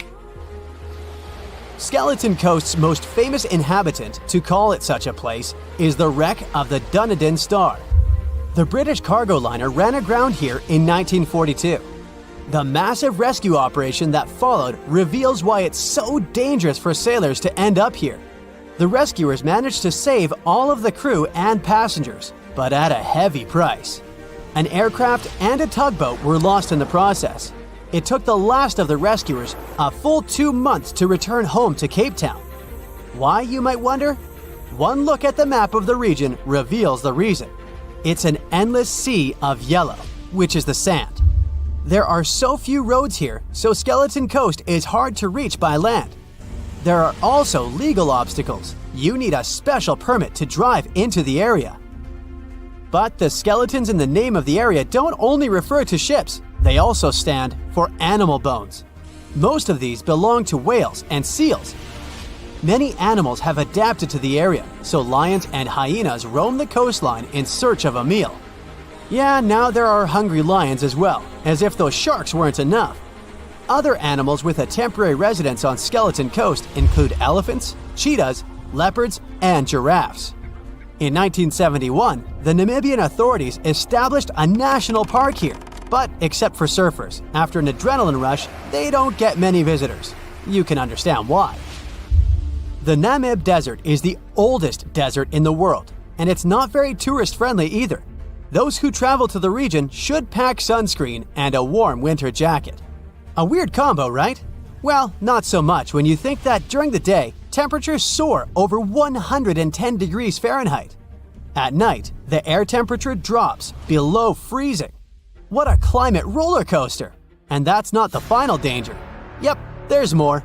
Remember how that German ship got lost in thick fog? Yeah, it wasn't a one-off event. Because of the region's climate, fog shows up frequently. Sailors should cover their ears now, but this fog is actually good for wildlife. This is their only source of water in the Namib Desert. Reptiles and mammals have adapted to the harsh climate. They use as little water as possible. Shifting sands, thick fog, strong currents, lions, and sharks. Not the stuff you would put in a tourist booklet. But Skeleton Coast isn't the only beach on Earth you wouldn't want to spend your vacation on. I will take you to Cape Tribulation in Australia. The area covers some 48 square miles in the northwestern part of the continent. And no, the area is not as dry as Skeleton Coast. It's part of the Daintree rainforest. You could say that here, it is the rainforest, not the desert that meets the ocean. The beach at Cape Tribulation is straight from a postcard. But looks can be deceiving. Australia? Probably sharks. No, crocodiles are out here to get you if you decide to go for a dip in the sea. There are saltwater crocodiles that the locals call salties. Well, that's a cute nickname for such a dangerous reptile. And it's not just them. The wildlife seems to have a beef with visitors. From October to June, the waters around Cape Tribulation are full of box jellyfish. Their venom affects the human cardiovascular system. When touched by a jellyfish out at sea, swimmers won't have enough time to reach land for help. Vinegar helps neutralize the sting, so you might want to keep a spare bottle in your luggage. Crocodiles and jellyfish sound dangerous, but there's one more animal you should look after. It's the wild boar. It might sound funny, but you won't laugh when you're being chased by one of these across the beach. 21 million wild boars live in Australia. They're mostly active at night, making it even more dangerous if they charge at you. The best defense is running in circles. Wild boars can't cut corners well. That's probably why we don't see many of them taking up careers as race drivers. Cape Tribulation has one last danger installed for you, and it's not an animal. Out here, even the trees are plotting against visitors. The stinging tree got its name for a reason. If you try to pick one of its beautiful red berries, it'll fight back. Its prickles are like tiny glass shards. The less than pleasant effect on your skin will last for a month. Then there is this wait a while bush. Who keeps naming them like this? This long vine has spikes that grab hold and just don't let go. They are so strong, they can pull a human off a horse. You'll have to wait for someone to come by and save you from this thorny grabber. If you are about to cross this Australian beach from the vacation list, hold on for a second. Tourism is booming here. The local authorities have restricted access to all of the danger zones. Visitors go swimming in dreamy water holes that are surrounded by lush vegetation. There are even ropes to swing from. Now, that's a beach you can finally relax on. If I asked you to name the most famous shipwreck of all time, you'd go with the Titanic, right? The Atlantic Ocean, the hope for new life, heartbreaking love stories. It had it all to become a blockbuster. But I guess you've never heard of SS Princess Alice that submerged in the sewage of the River Thames, taking between 600 and 700 lives with it. Life in 19th century Victorian London wasn't easy, especially for working class folks. Affordable public transport and bank holidays made it a bit easier. The people could escape to the coast on a train or pleasure boat, even if it was just for a day. Sheerness on the Isle of Sheppey in Kent started as a fort under Henry VIII and then grew into a bustling town with a dockyard. When they added a railway station in 1863, it became a prime destination for day trippers and holidaymakers. Seaside promenades, charming piers, and a whole bunch of fun stuff to do by the sea. It had it all. A bit inland along the River Thames, you had the Rocherville Gardens. These gardens had archery lawns, bowls, mazes, lakes, cliff walks, and even a floral bazaar. Plus, there was an aviary, a bear pit, and a skeleton of a lost whale that had taken a wrong turn in the Thames. Londoners of the late 19th century could hop on a train or cruise along the Thames by boat, and both options were pretty popular. But on the 3rd of September, 1878, way more people than usual opted for the boat. They chose it over the railroad after a passenger train had collided with goods wagons in Kent, taking the lives of 5 people. The river felt like a safer way to go. One of the ships available for the trip was the SS Princess Alice. The paddle steamer was first launched in 1865 on the west coast of Scotland. Its original name was the Bute, and it was used as a ferry for the passengers of the Wemyss Bay Railway Company. A couple of years later, it was sold and renamed after Queen Victoria's 3rd child. Then, it was sold again and got the nickname the Shah's Boat, as it transported the Shah of Persia up the Thames to Greenwich in 1873. The ship had gone through several alterations in its lifetime. It got new boilers and watertight bulkheads. The Board of Trade had inspected it and marked it safe. In the year of its final voyage, it was officially allowed to carry up to 936 passengers between London and Gravesend in calm water. On the day of the tragedy, Princess Alice was on what was called a moonlight trip downstream from Swan Pier near London Bridge to Sheerness, Kent and back. The trip wasn't expensive, so most of the passengers were from the working class. There was also a musical band aboard to keep the spirits up. The 3rd of September was a bright day, and many families were happy they could catch some final summer sun rays and enjoy fresh sea air. The then owner of the ship, the London Steamboat Company, had several vessels working on the route. The passengers were free to hop on and off different ships. At around 6:30 p.m., after a beautiful day in the open, the SS Princess Alice headed back to Swan Pier. No one kept official lists of passengers, so we'll never know exactly how many people were on board that evening. But they say the steamer was close to its full capacity. As it got darker and cooler, many families decided to stay inside the saloon or in their cabins below. Some stories from the steamer sound like fate. The captain of Princess Alice let his steerer stay at Gravesend and replaced him with one of the passengers. John Ayres was a sailor but had little experience at the Thames or with a vessel like Princess Alice. Alfred Thomas Merriman, a chef from East London, had been offered to work on the steamer at the last moment.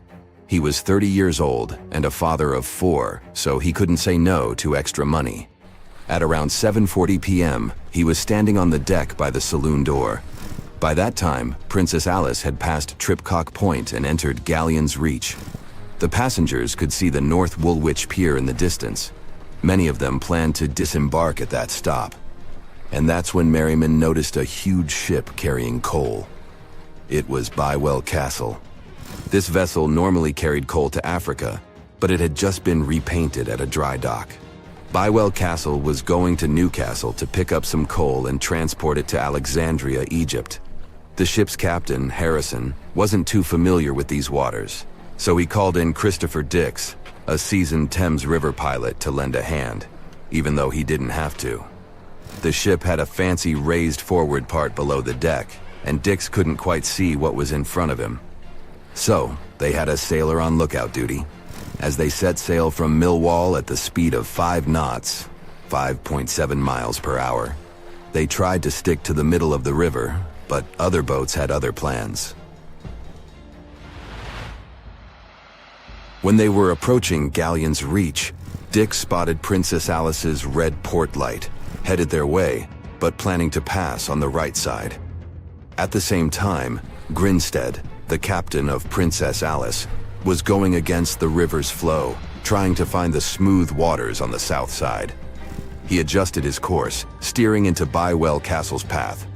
Both crews realized they were headed for a collision. Dix tried to steer clear and even ordered reverse full speed on the engines, but it was too late.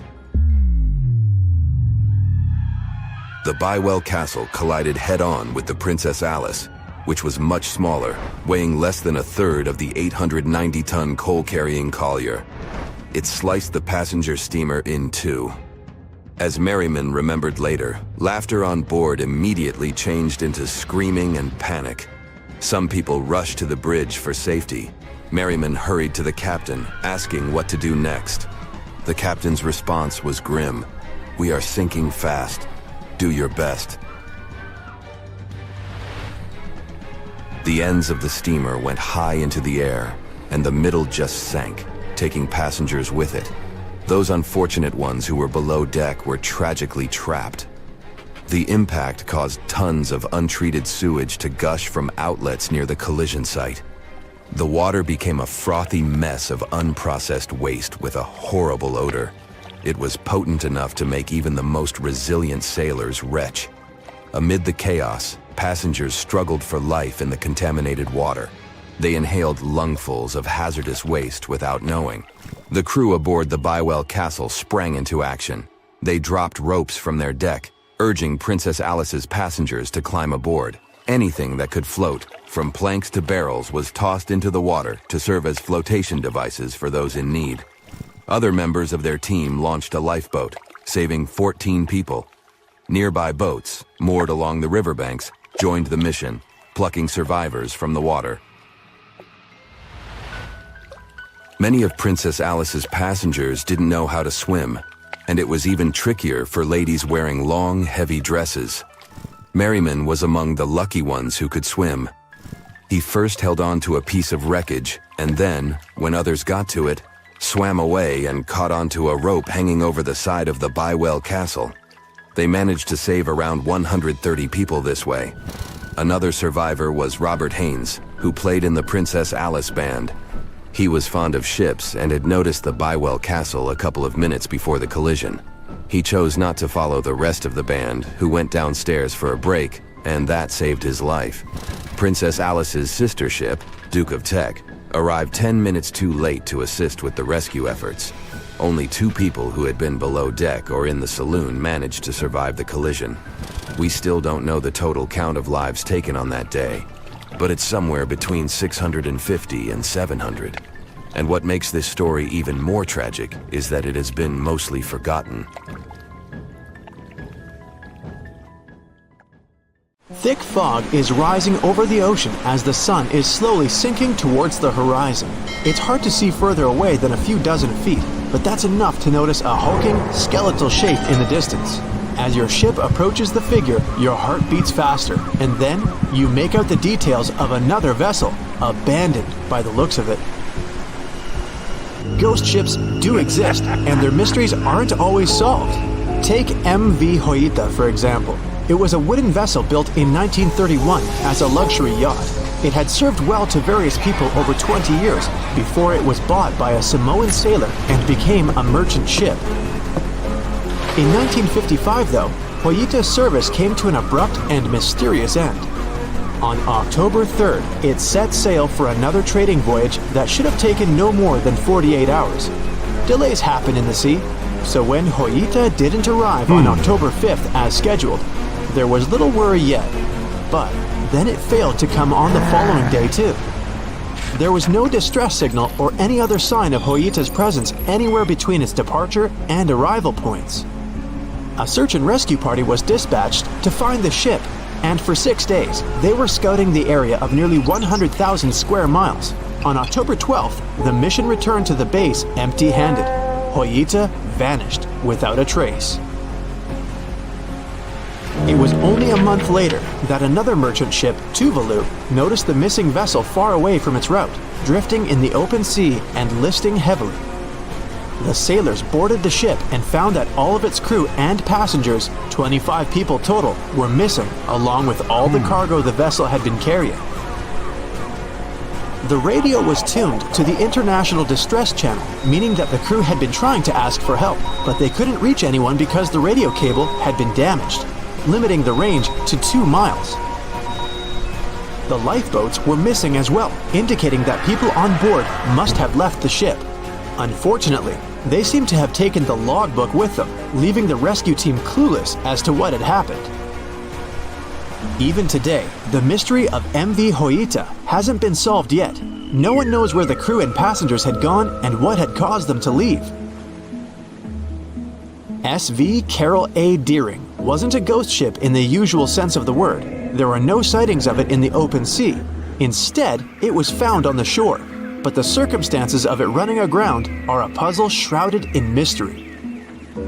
Carol A. Deering was built in 1919 in Maine, and it was a large vessel made for commercial voyages. Unfortunately, despite its large cost of construction, it had only served for a year before its last trip. July 19th, 1920. The ship was traveling from Puerto Rico to Rio de Janeiro via Newport News to deliver a cargo of coal. It was almost halfway to the final destination when the captain fell seriously ill, and the crew turned back to drop him and his son off and replace the captain. The voyage went without incident, but when it came to Barbados in December to resupply, there were strange moods among the crew. The first mate didn't seem to be happy with the new captain. No one paid much attention to it back then, when they probably should have. The last sighting of Carol A. Deering at sea was on January 28, 1921, when a lightship noticed it off the coast of North Carolina. There was some commotion on the quarterdeck of the ship, where the crew were normally not allowed.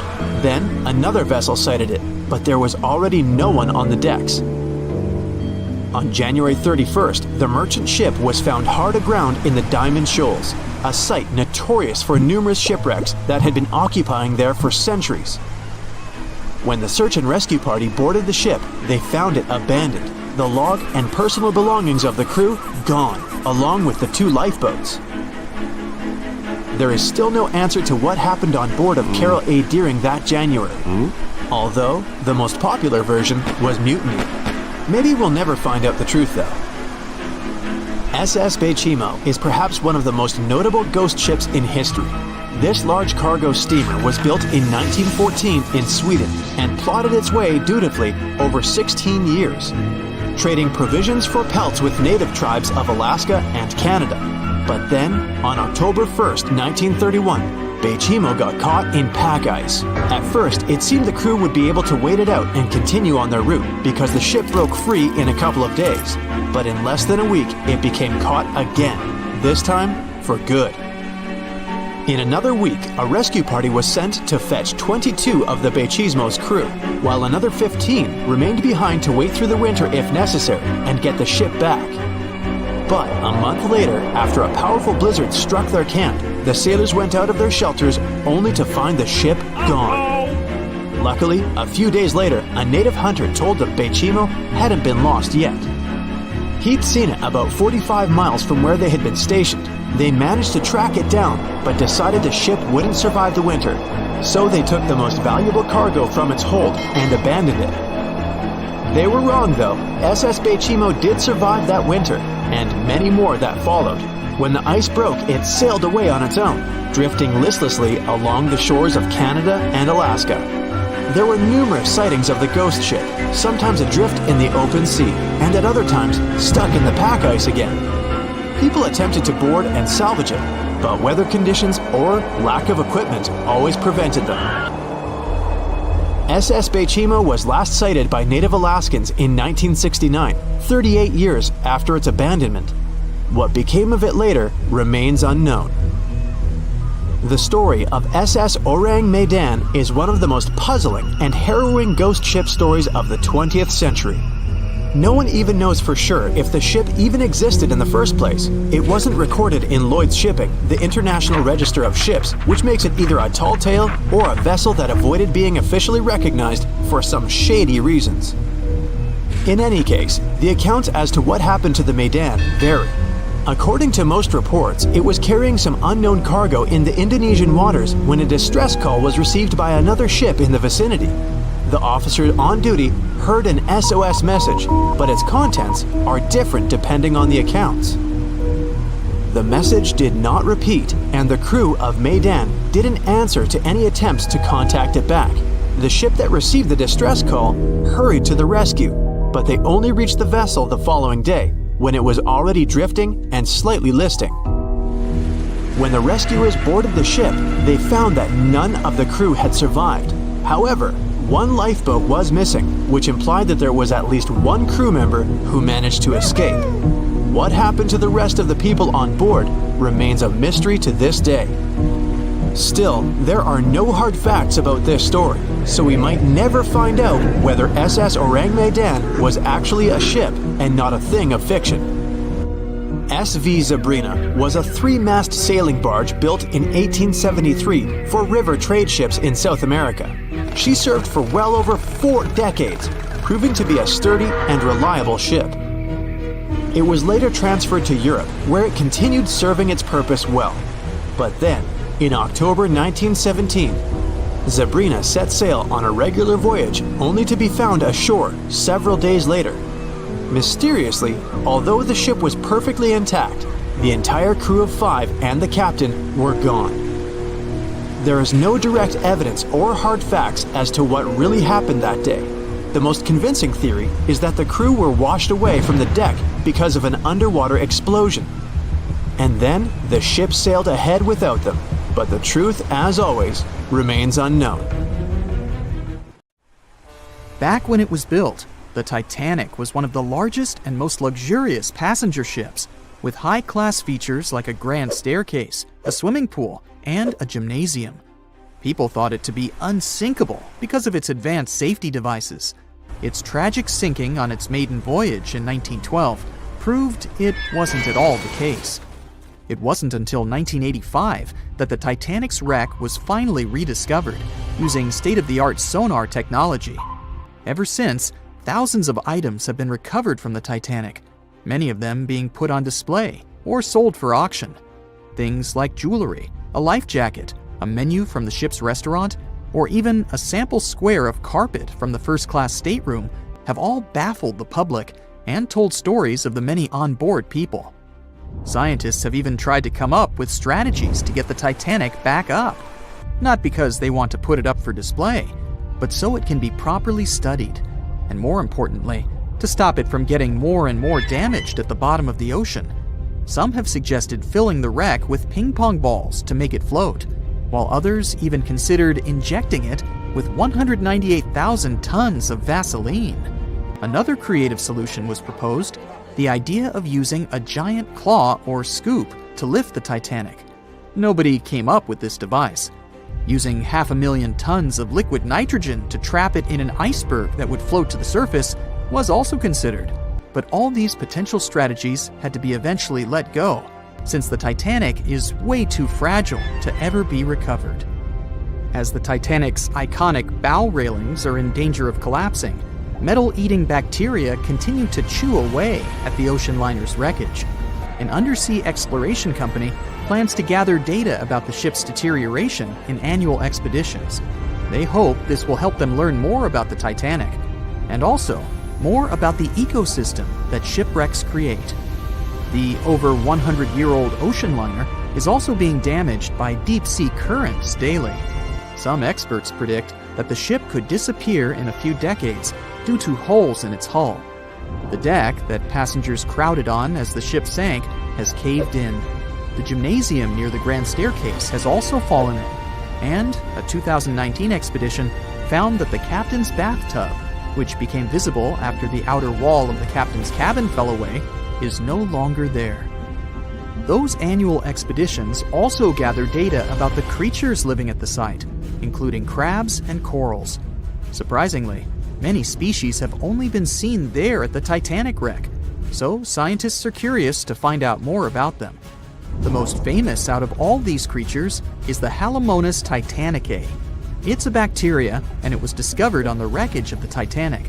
What's interesting about this creature is that it's able to thrive in extremely salty environments. It's also been resistant to several antibiotics, unlike other types of bacteria. It's probably because of this superbacteria that the deterioration of the ship's iron hull happened so fast. The expedition will also look at the debris field and its artifacts. On the site, there are still traces of little personal items like clothes and luggage.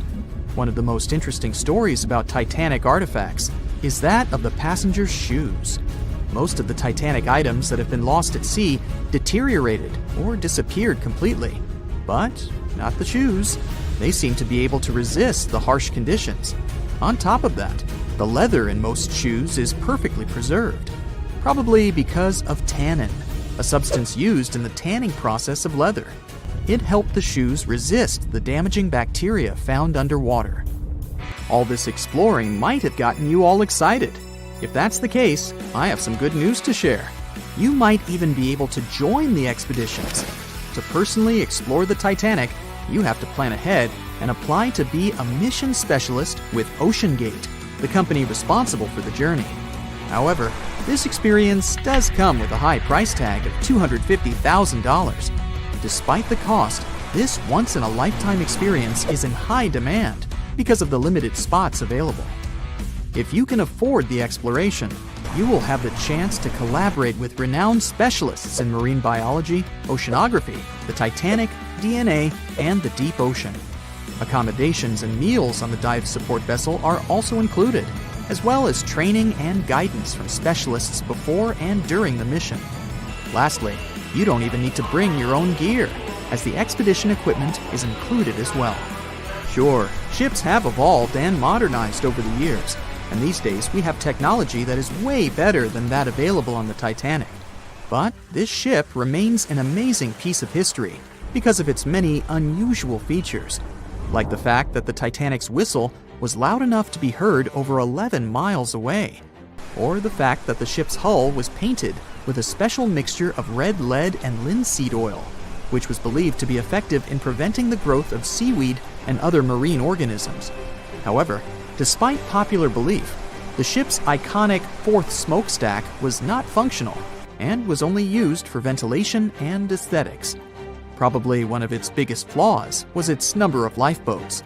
Despite its size and luxury, the Titanic only had 20 lifeboats on board, which were not enough to save all of its passengers and crew once it hit the iceberg. The Titanic may be the most famous shipwreck, but it's not the only one. The fleet of Kublai Khan tells a similar story. This one was a large naval force commissioned by the Mongol ruler Kublai Khan in the 13th century. The fleet was intended to travel to Japan and establish the Mongols as powerful rulers in the region. However, in 1281, the fleet was supposedly caught in bad weather and was seriously damaged, with many ships being destroyed. Legend has it that the fleet was torn down by a massive typhoon that came to be known as the kamikaze, or divine wind. This strong storm was believed to have been sent by the higher spirits to protect Japan from the Mongols. The truth about its disappearance remains a mystery to this day. However, The wreckage of the fleet, or parts of it, appears to have been discovered in the 1980s by Asian archaeologists. They dug across the site and studied the remains of the ships at a location near Imari Bay. The shipwreck is, to this day, considered to be an important archaeological discovery. That's because it informed us how well prepared the Mongols were back in the day in terms of their ships. Another tragic story is that of the RMS Empress of Ireland. This was a British passenger ship that operated until May of 1914. This is when the ship was sailing from Quebec City to Liverpool, but it ran into the Norwegian collier SS Storstad in the fog off the coast of Rimouski, Quebec. The collision caused a large hole in the side of the Empress of Ireland, and the ship began to quickly take on water and sink. The crew and passengers were caught off guard, and many were unable to evacuate in time. In total, 1,012 people were lost in the disaster, making it one of the worst maritime collisions in Canadian history. Rescue efforts were hampered by poor visibility and the fact that many of the lifeboats were damaged or unusable.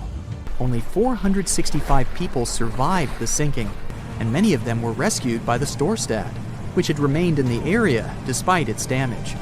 The sinking of the Empress of Ireland was a national tragedy in Canada, and it led to changes in maritime safety regulations and the establishment of a Coast Guard. The ship still lies at the bottom of the St. Lawrence River, where it has become a popular dive site for enthusiasts.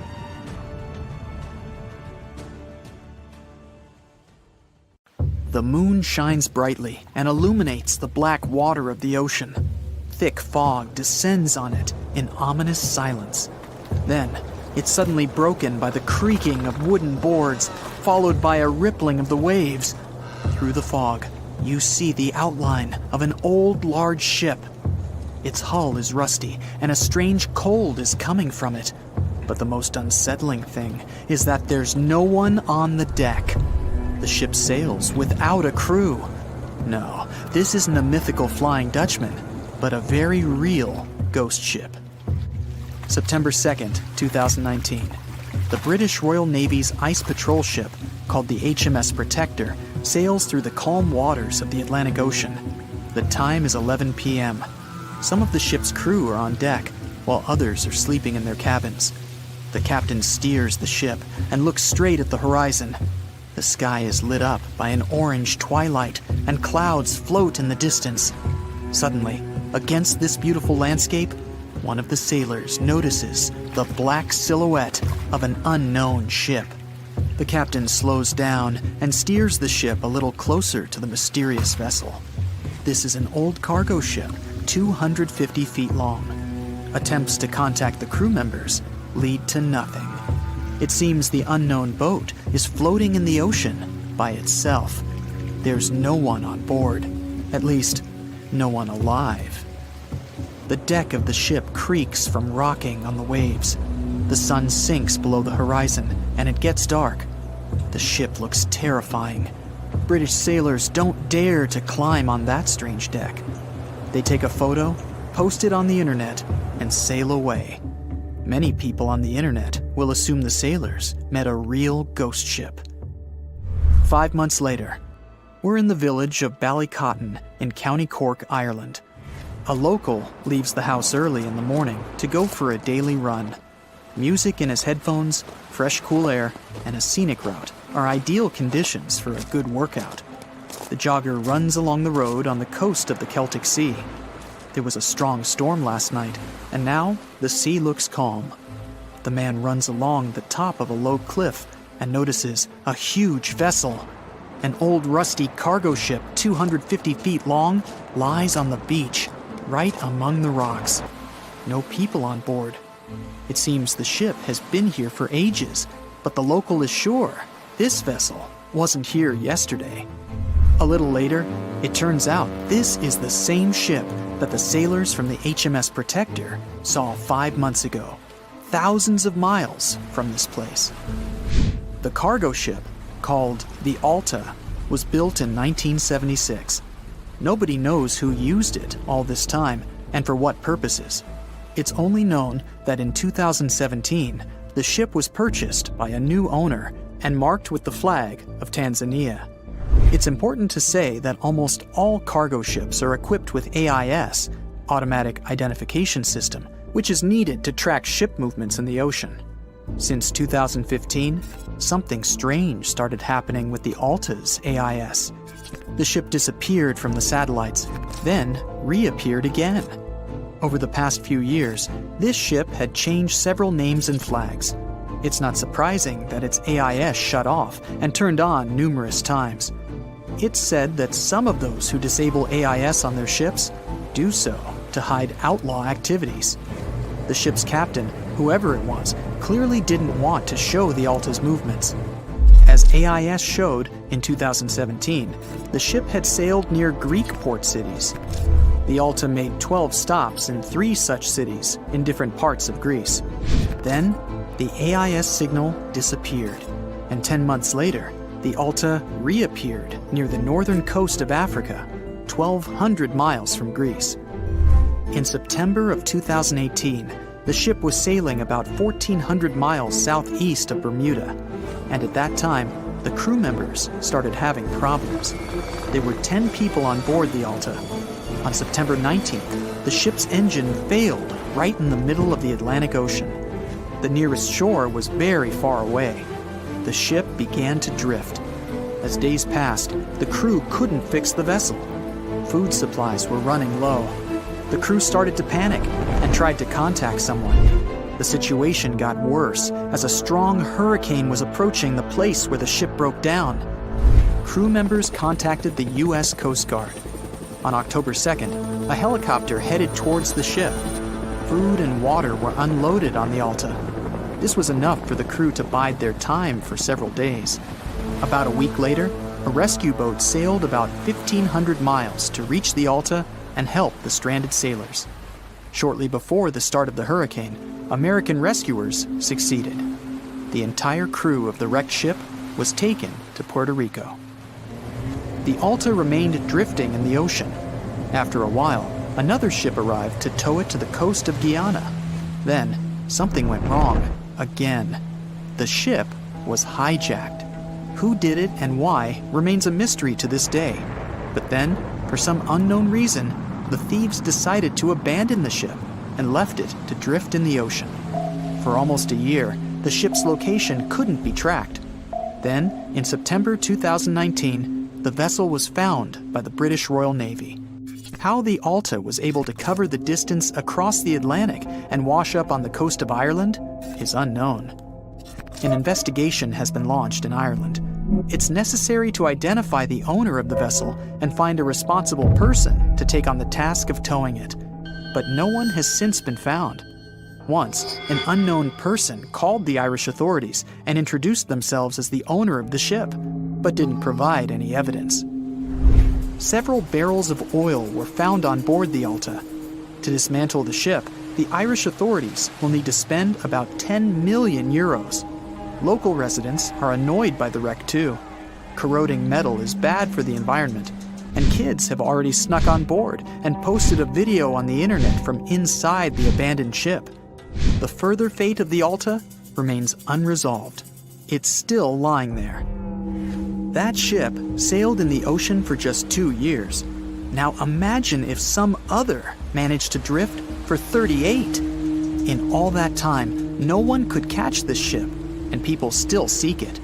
That vessel is called the SS Bechimo. It was a merchant ship owned by a Canadian trading company. In 1931, the ship got stuck in ice off the coast of Alaska. A strong snowstorm began. The team waited a week for it to end, but the storm only intensified.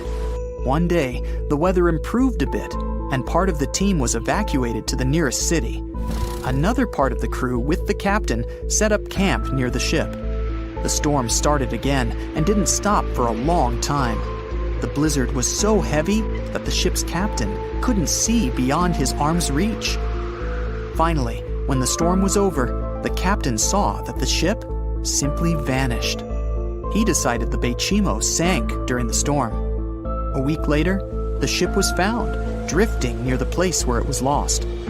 The hull of the ship was damaged so badly that it was unsafe to sail on it.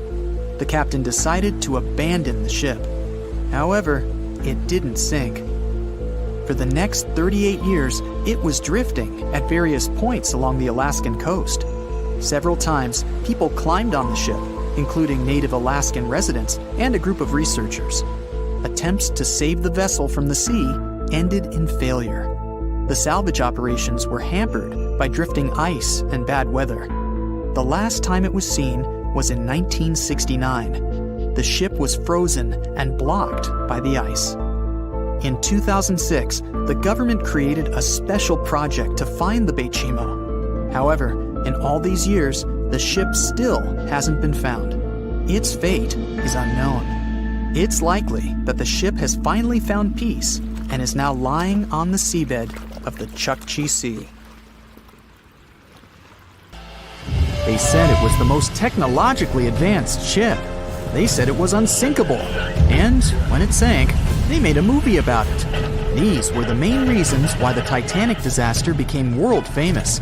But unfortunately, this is not the only large-scale shipwreck. And sadly, there have been cases much worse than the tragedy of the Titanic. One of them occurred on April 27, 1865. The Sultana steamboat carried passengers and cargo daily between St. Louis and New Orleans. It was a pretty large wooden boat with 3 decks and was 260 feet long and 70 feet wide, almost twice the size of a basketball court. The ship could carry about 350 passengers, but on that unfortunate day, more than 2,000 people were on it. On April 23rd, she was making a routine voyage from New Orleans when it broke down. Something was wrong with the boiler, so the vessel docked in Vicksburg for repairs. At the port, the ship's captain, James Cass Mason, found out about an excellent opportunity to earn a lot of money. All he needed to do was to transfer a large group of former prisoners to the north. The captain agreed to do it, but the problem was that the boiler required a lot of time to repair. Mason was afraid that his competitors would take the job, so he decided to sail despite the malfunction the ship had. He patched up the holes in the boiler instead of a big repair and invited all the ex-prisoners on board. So, there was a broken boiler, an excess number of passengers, a lack of lifeboats, and not the best river conditions. Also, the captain refused to send the ex-prisoners to the hold, so they were all with ordinary passengers. There were strong chances for a shipwreck, but the greedy desire to earn more money was stronger. The Sultana went on a voyage and sailed up the river for 2 days. At this time, one of the biggest Mississippi floods in history began. The river overflowed its shores because of the flood, with the water level rising several feet. All the trees on the shore disappeared, and only the tops were sticking out of the water. The ship sailed opposite this powerful current, making the boiler work too hard.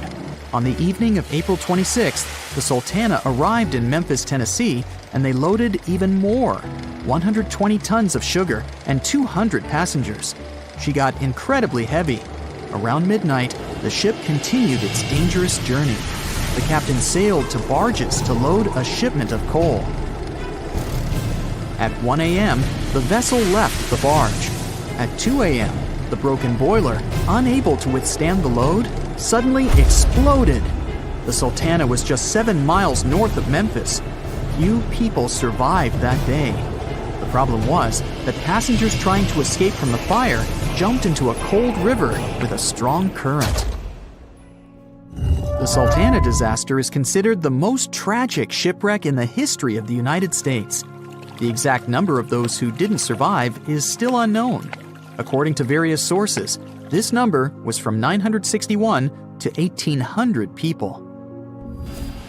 Don't be surprised that almost no one knows this story. There were many more survivors in the Titanic tragedy, and everybody heard about it. But the Sultana sank during one high-profile event. 12 days before the shipwreck, the country lost Abraham Lincoln. People hadn't yet recovered from this news, so no one paid much attention to the tragedy of the Sultana. Many catastrophes happened quite recently by historical standards. One of them occurred in 2002. The ferry La Jula was a Senegalese vessel. The ferry sailed twice a week, mainly along the coast of Dakar, carrying passengers who traded mango and palm oil. It made daily voyages and never faced severe problems thanks to modern rescue equipment and good repair service. But one day, the ship's crew discovered a malfunction and sent the boat to port. For almost a year, La Jula was in a non-working condition, awaiting repairs. But it didn't get high-quality service. After poor maintenance, the ferry set off on its last voyage. On September 26, 2002, La Jula sailed between southern Senegal and Dakar, and at 11 p.m. headed toward Gambia, where a strong storm began. The wind raised high waves, but this wasn't critical for the large passenger ship unless the number of people on board didn't exceed the established norm. La Jula was supposed to carry about 500 passengers, but had many more people that day. Too many passengers, poor repairs, and a strong storm caused severe problems for the ship. But the main factor in the shipwreck was that La Jula was only built for sailing in coastal waters, but that day, it sailed far from the shore. Big waves started rocking the boat, and at some point, it just turned upside down. The ship's deck went underwater, and its lower part stuck above the surface like an iceberg. All the passengers sitting in cabins fell on the ceiling and lost their orientation in space. There were no holes or damage in the ship's hull, and water flooded the lower decks for a long time. The vessel stood in a twisted position for several hours. Then, the boat began to sink when the water seeped through the deck and hold. The ocean was warm, but no one came to save the passengers. People had to wait almost 4 days to be rescued. Unfortunately, only a few managed to survive. The Philippines is a very dangerous area for ships. This place consists of several thousand islands and a vast area with shallow water. Ships can run aground and damage the hull with reefs and pitfalls. On September 20th, 1987, one of the most terrible disasters in navigation history occurred there. A Philippine passenger ferry called Dona Paz left one of the islands and sailed toward Manila. The sun was shining, the ocean was calm, and the visibility was good. But for some reason, the crew members didn't notice how the tanker Vector was approaching them. The two ships collided at low speed. The collision wasn't strong, but the problem was that the Vector had tons of oil on board, and the Dona Paz crashed into the cargo hold where that oil was stored. So it spilled all over the ocean, and then a spark slipped through.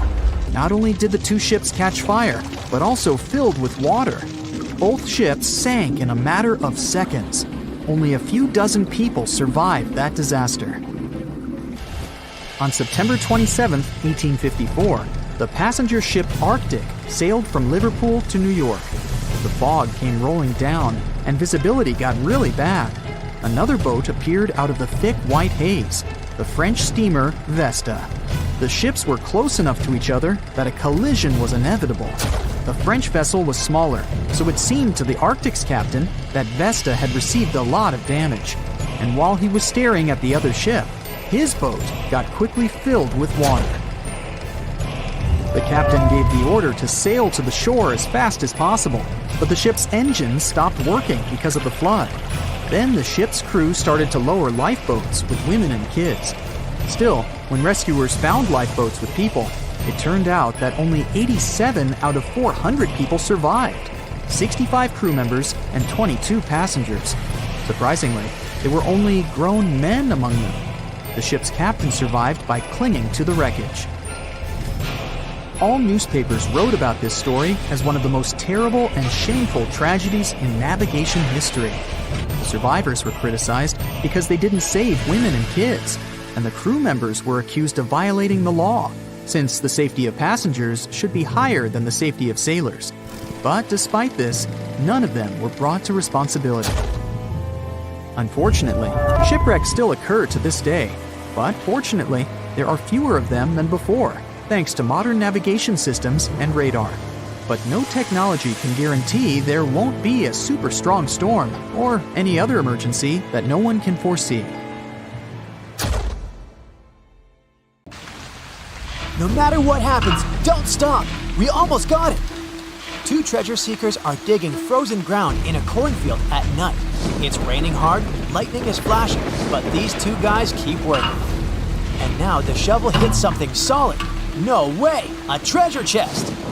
They start digging faster and find a piece of a ship's engine. What the? Far from the seas and lakes, somewhere under the fields of Kansas City, they found a giant sunken ship. How is this possible? Now you'll see. Some people spend their lives searching for shipwrecks with treasures underground. One of them is explorer David Hawley. He's been looking for such ships far from the seas, rivers, and oceans for many years. He does this because he likes the feeling of adventure. The holds of these ships may contain chests of gold, antiques, and artifacts. And you can get a lot of money for them. David says you don't have to go into the ocean to find a sunken ship. They may be lying in your backyard. But why do ships end up buried underground among fields, farms, and plains? Let's find out using the example of steamboat Great White Arabia. According to old records, the newspaper clippings, this ship had been carrying about 200 tons of treasure before it sank in 1856. Many rumors and local legends said the ship was lying underground, a few miles northeast of Kansas City. It was there because people deliberately altered the riverbed and channels of the Missouri River in the second half of the 19th century. They artificially brought the shores closer to each other. They narrowed the river to increase the flow's speed, so boats could sail much faster. In the 19th century, steamboats were the most popular means of transporting passengers and goods. Before railroads, they extended the western border across the Mississippi and Missouri rivers and brought supplies to people. That's why it was so important to increase the speed of their movement. So, on September 5, 1856, Arabia was sailing along such an estuary. It came across a snag sticking out of the water. A piece of log quickly flooded the ship. Fortunately, all passengers were evacuated. But the steamer and its precious cargo reached the silt bottom of the Missouri River in a few minutes. Several years had passed. Everyone forgot about the vessel. During this time, the course of the Missouri River had changed. But Arabia remained under the wet, muddy bottom. The soil level above it was getting higher, and the ground was losing moisture. Eventually, many decades later, a cornfield formed above the sunken ship. In the 1980s, one farmer owned this area, and he had no idea what was hidden in his territory. David Hawley carefully studied the history of the sunken ships of the USA. He knew that hundreds of steamers had gone underwater all over Missouri, but most of all, he was interested in Arabia, as there were rumors that it was filled with gold and other valuable things. The territory of cornfields in Kansas was vast, but David Hawley knew how to search properly. In 1987, he started working, first together with his brother and father. They collected all the clippings from old newspapers they could find. They were looking not only for information about the steamer, but also for maps of the Missouri River. They tracked its historical changes, checked the dates, and identified a large area where the steamer sank. Next, they used electromagnetic testing and other geological stuff to study the soil and find the right place. They searched for differences in ground moisture and density. Then, they went through the territory with powerful metal detectors. And so, by the fall of 1988, they had determined the location of the steamer. Arabia was the size of a football field. This gigantic vessel lay 45 feet underground, 4 stories down. But before they started excavating, they had to ask the owner of the cornfield for permission. For the farmer, this news was a big surprise. He agreed, on the condition that the excavations would be completed by spring so that he could sow a new crop. Digging a giant ship in winter is much more difficult and expensive than at other times. It includes additional equipment, electricity, and heating costs. The team worked day and night. They financed the excavations out of their own pocket. Each invested more than $10,000 and took out a bank loan. Finally, they noticed the first details of the ship. The shovels hit the huge engine boilers and the deck. The goal had been achieved. Most of the cargo lying inside the sunken ships is covered with rust, shells, mud, and is badly damaged. The contents of Arabia were in excellent condition, considering that the ship had sunk 130 years prior. Unfortunately, they didn't find the chests of gold. Still, they got several tons of other valuable cargo, household items of people who lived in the middle of the 19th century. It was a time capsule. The ship was carrying supplies for hundreds and thousands of people, and all these things were perfectly preserved. For example, they could clearly see the brand stamp Goodyear Rubber Company on one rubber shoe. The longer the excavations continued, the more things David and his team found. In the barrels, they found plates from the 19th century. They were intact and usable. Also, there were clean clothes, thousands of pairs of shoes, harpoons, frying pans, and umbrellas. The ship was carrying cargo to supply about 16 small towns. Yes, it's not gold, but such artifacts are also precious. The contents of the ship could be worth millions. However, the crew wasn't going to sell these things. They made a museum on the site of a former fruit market in Kansas City. If you go there, you will immediately feel like you're in a department store of the 19th century. There are thousands of items in good condition. Even the matches here are dry enough to light up. It took David many years to present the entire collection from the steamship. He values each of the items and doesn't want to sell them. Anyone can come here, pay for a ticket, and find themselves in the past. Who knows, maybe there's an old ship hidden in your backyard too. Geologists found an older vessel in the hot desert of Namibia in 2008. This ship sailed back in the days when pirates scared sailors on the seas, and now it's inside a dried-up lagoon. The ship sailed from Lisbon in 1533 and disappeared with the crew near a small diamond mining town. After almost 500 years, the hull had been badly damaged. Only the carcass of the ship remained, but the treasure hidden inside the vessel stayed intact. They carefully studied the boat for a long time, trying not to ruin anything. And then, 5 days later, they found a big old chest in the hold. Carefully opening it, they found gold coins there. Thus, the cost of the ship was estimated at about $10 million. The exact cause of the shipwreck is unknown, but experts believe the ship was destroyed by heavy cargo and bad weather. It went to the bottom of a lagoon that later became a desert. Some find an airplane in their backyard, others discover a ship, and one man found a passage to an ancient secret city in his house. This happened in Turkey in 1963. The owners of the building decided to make repairs. He went to his basement and knocked down the wall to turn this place into a living room. And so, behind one wall, he found a tunnel leading underground. The man thought it was some kind of a secret chamber.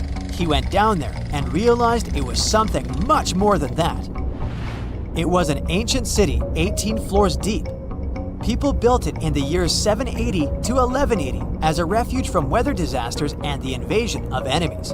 This place also includes many underground tunnels that stretch for several miles in different directions. People could get to the town from different points using secret passages leading to these roads. The city can accommodate about 20,000 residents, livestock, and tons of food supplies. Archaeologists have also found a chapel, schools, stables, and public kitchens there. It has recently become a popular location for many tourists looking for the perfect place to get away from it all. If you're lucky enough to catch a sunny day here, it's like no other, I can assure you. Chances are, you'll end up having loads of foggy days, but let's be honest, they have a special allure of their own. This enchanting smile-shaped island is called Sable Island. It's located 190 miles from mainland Nova Scotia. It wasn't accessible to the general public until 2013. That's when it was added to the list of National Parks of Canada. You can get here either by plane or by water. But what's so enchanting about this place anyway? There must be something since the yearly tourist count is growing every year. Firstly, there's a spectacular number of wild horses here. There are between 200 and 500 horses roaming free all over the island. There's also a large population of gray seals. The place is also the only breeding location of a rare bird species called the Ipswich sparrow. If you're already considering a trip here, there are some things you need to know first. Remember that fog I mentioned earlier? Well, it turns out that Sable Island is the foggiest place in the Canadian Maritimes. I'm talking about approximately 127 foggy days each year. During such days, Sable Island literally disappears underneath a thick layer of fog. You won't be able to explore the place on your own either. The local regulations state that visitors need to travel within a group, and they also need to keep a 197-foot distance from the wildlife they can encounter here. As charming as this place may be, it holds a dark secret hidden beneath the sandy dunes, and it has nothing to do with beautiful creatures living here or the island's unique vegetation. Apart from being known from its horses and seals, Sable Island is infamous for an overwhelming number of shipwrecks. Over the years, about 350 ships have ended their lives here, on these sandbars. When survivors described their experiences, they usually mentioned harsh weather conditions near this mysterious island. The island also made its way into literature when it was described in a book called The Perfect Storm, which was written by Sebastian Junger and published in 1997. The book was so successful that it was later adapted for the big screen in 2000, with George Clooney playing the leading role. The first recorded shipwreck near Sable Island dates back to 1583. The boat was named the HMS Delight and was under the command of British adventurer and explorer Sir Humphrey Gilbert. Only 17 people managed to survive the catastrophe by escaping in a small boat. Records mention that they spent 7 days at sea before reaching the shores of Newfoundland. In 1884, another vessel named the Nicosia struggled in the thick fog as well. The ship was completely destroyed, but fortunately, all 18 crew members managed to survive.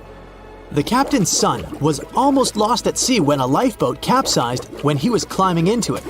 He somehow managed to stay underneath the lifeboat, which was completely submerged.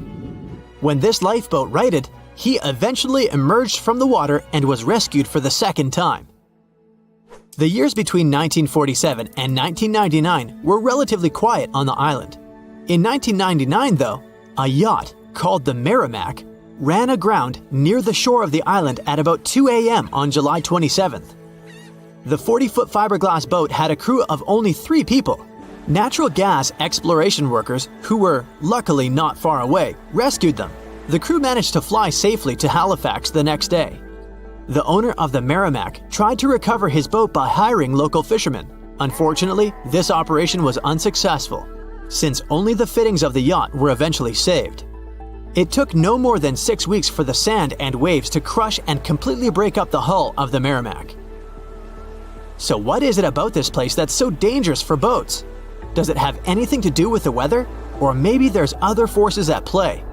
The explanation turns out to be a bit more complex, and it wasn't easy to figure out, at least not way back in the 1500s. First of all, the island is located close to one of the world's richest fishing grounds. Since it's also near one of the major shipping routes between Europe and North America, hundreds of vessels sail past it each year. The likelihood of shipwreck increases when there are so many boats roaming around the area. Sable Island is also in the way of most of the storms that move up the Atlantic coast of North America. It's no surprise that boats often get hurtled straight onto the shores of this island. The weather has a lot to do with it too. During the summer season, the warm air from the Gulf Stream creates a dense fog as it merges with the cool air by the Labrador Current that passes by the island. Other currents don't help the matter. Sable Island is next to the meeting point of 3 major ocean currents: the Gulf Stream, the Labrador Current, and the Belle Isle Current. Since the 1950s, radars and other modern navigation tools have been used on commercial vessels as well. Up until then, the sextant was the main instrument used to figure out a ship's location. It doesn't mean that sextants weren't accurate, but this instrument couldn't work properly without a clear view of the sun or stars, which means it didn't help much in dense fog, such as the one surrounding Sable Island, or when it was cloudy. Often during bad weather, the captain of a ship navigated, relying on their experiences and intuition based on the ship's speed and direction. That's why most of the survivors in shipwrecks near Sable Island said that the captain had simply miscalculated the ship's position, crashing into Sable Island by accident. This dusty, sandy land is as unfriendly to ships as it is to trees. There's reportedly a single tree on the whole island, and it looks a lot more like a bush. it's actually a pine tree. And since the famous island horses don't see it as much of a food source, it somehow managed to survive. Reports say that the tree was planted back in the 1950s. Local authorities were trying to grow a forest on the island to make it a bit more welcoming. They've planted tens of thousands of trees over the years, more than 69,000 evergreens, 600 fruit trees, and about 55 pounds of pine seeds, along with other plants which could survive the conditions on the island. But they were no match for the extreme weather and sandy soil. Out of all those plants, just one pine tree is still alive. Thanks to its resistance, it has even become a symbol of Sable Island.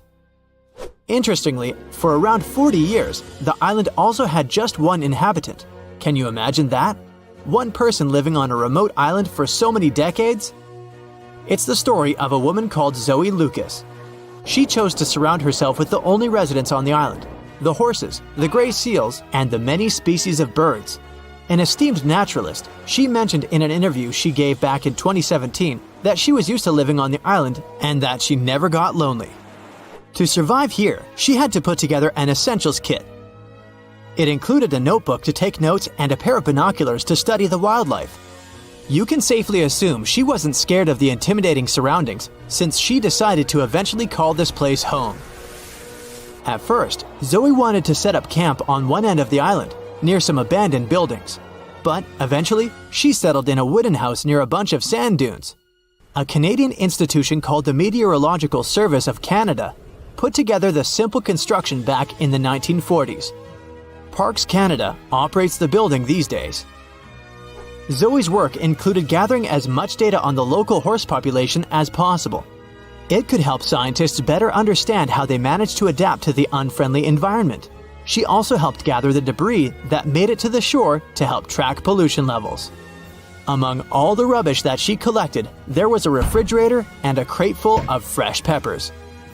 Some other specialists eventually started working rotating shifts on Sable Island to offer the brave woman a little bit of company now and then. The voyage started just like any other. The cargo ship SS Cotopaxi is making another journey to Havana, Cuba, to deliver coal. It's November 29, 1925. For Captain Meyer and his crew, leaving Charleston Port, South Carolina, it will be the last trip the ship ever makes. Its route ran through the Bermuda Triangle. 2 days into the trip, the Cotopaxi sent out a distress signal. It had got caught up in a strong tropical storm and turned over on its side. The wind was very strong and there was powerful lightning as well. Rain gradually filled the ship's hold. Then there was a bright white flash, and the ship disappeared without a trace. Later, its wreckage was found in the Gobi Desert, which is in a completely different part of the world. All 32 crew members, including the captain, were missing. Of course, the part about the Gobi Desert is fictional. For one of his movies, Steven Spielberg came up with the idea that the ship was moved there by aliens. Still, in real life, the ship was never found, and its crew really did disappear. It was officially declared missing a month afterward, and nobody could find the wreck. It seems like a classic case of mysterious things going on in the Bermuda Triangle. But most mysteries are solved sooner or later. In 2020, the Cotopaxi was found. A man named Michael Barnett had moved to Florida to study shipwrecks off the coast. One wreck in particular really caught his attention. It was much larger than the others, and the locals called it the Bear Wreck. It was about 40 miles from St. Augustine in northern Florida, but no one had ever managed to identify the rusty hull. So Michael started to do some detective work. He measured the size of the shipwreck and started working through all the information he could find. He researched hundreds of old newspapers, leafed through insurance records, and looked at artifacts found on the wreck. After hundreds of hours of hard work, Michael was sure it was the Cotopaxi. But a few years before, there had been a rumor that the same ship had been found off the coast of Cuba. The Coast Guard found the wreck of a cargo ship about the same size that looked a lot like the one lost in 1925. Michael was sure they were wrong, so he teamed up with some science journalists and kept investigating. Soon they discovered something that seemed to confirm Michael's belief. Divers found brass valves with the letters SV on them in the wreckage of the ship. Michael suggested these initials referred to Scott Valve Manufacturing Company. The headquarters of this company was in Michigan, not far from where the Cotopaxi had been built. The company had probably supplied parts for the Cotopaxi. So the puzzle seemed to be solved. The Bear wreck was really the missing cargo ship. But Michael still needed to work out why the ship had sunk. Did something mysterious really happen to the Cotopaxi in the Bermuda Triangle? Later, Michael found the testimony of the ship's carpenter among some old papers. The carpenter claimed that the hatches covering the coal on the ship had been in a terrible condition before it sank. Repair work on the covers wasn't finished before the crew got the order to sail to Cuba. So if the hatch covers were still broken during the trip, water could have easily gotten on board. This water probably flooded the hold during the tropical storm. This was the real reason why the Cotopaxi went down. There was really nothing mysterious about it. It was just a mistake made by ordinary people. But this is just one example out of dozens, or even hundreds, where ships and planes have gone missing in the Bermuda Triangle. We still can't explain some of these incidents. It seems like there really is something weird going on there. One of these strange events happened in 1948. A passenger jet was headed for Miami from San Juan, Puerto Rico. It disappeared in the same area as the Cotopaxi. The 32 people on board vanished without a trace. The weather was clear throughout the flight, but experts think that when the plane was about 50 miles from the coast, it could have been hit by a strong wind that knocked it off course. Years later, a similar plane was found in the area of the Bermuda Triangle, but because no one could work out the registration, it was impossible to say for sure if it was the same one. Something even stranger occurred not long before, in 1945. 5 planes went missing all at the same time. Some trainee pilots were practicing their navigation skills, but when they'd finished, it seems they couldn't find their way back home and disappeared. Many people assume they just ran out of fuel. This seems likely, but still, the circumstances were really strange. The trainees were being supervised by an experienced pilot who had 2,500 hours of flight time. He would never have let a group of newbie pilots get that far away from their base. Even now, people still debate what could have happened. Some insist the pilots ran into something supernatural out there in the Bermuda Triangle. But who knows? And here's another freaky thing that happened there which no expert has been able to explain: time travel. In 1970, Bruce Gernon was flying a plane from Andros Island to the Florida coast. When he was at 11,500 feet, a giant cloud appeared in front of him. It kept getting bigger and bigger, and he had no choice but to fly through it. As soon as he did, the plane was surrounded by darkness. It was as if the day had turned to night in a split second. Suddenly, Bruce began to see white flashes of light around him. They were so bright that they lit up the entire sky. But they weren't lightning bolts, although he couldn't really explain what they were. The plane continued through the strange cloud for almost a half an hour. Bruce noticed that the cloud changed shape during this time. The space around the plane turned into a tunnel. Then the tunnel started narrowing. Bruce became really tense as he tried to cope with the plane's controls. All his instruments and navigation equipment were going crazy, and the electronics stopped working. Then, a white light appeared at the end of the tunnel. Just like in the movies, the plane escaped the closing cloud tunnel at the very last second. Everything was fine, but now Bruce found himself in some white fog. He had no idea where he was. Then he managed to contact ground control.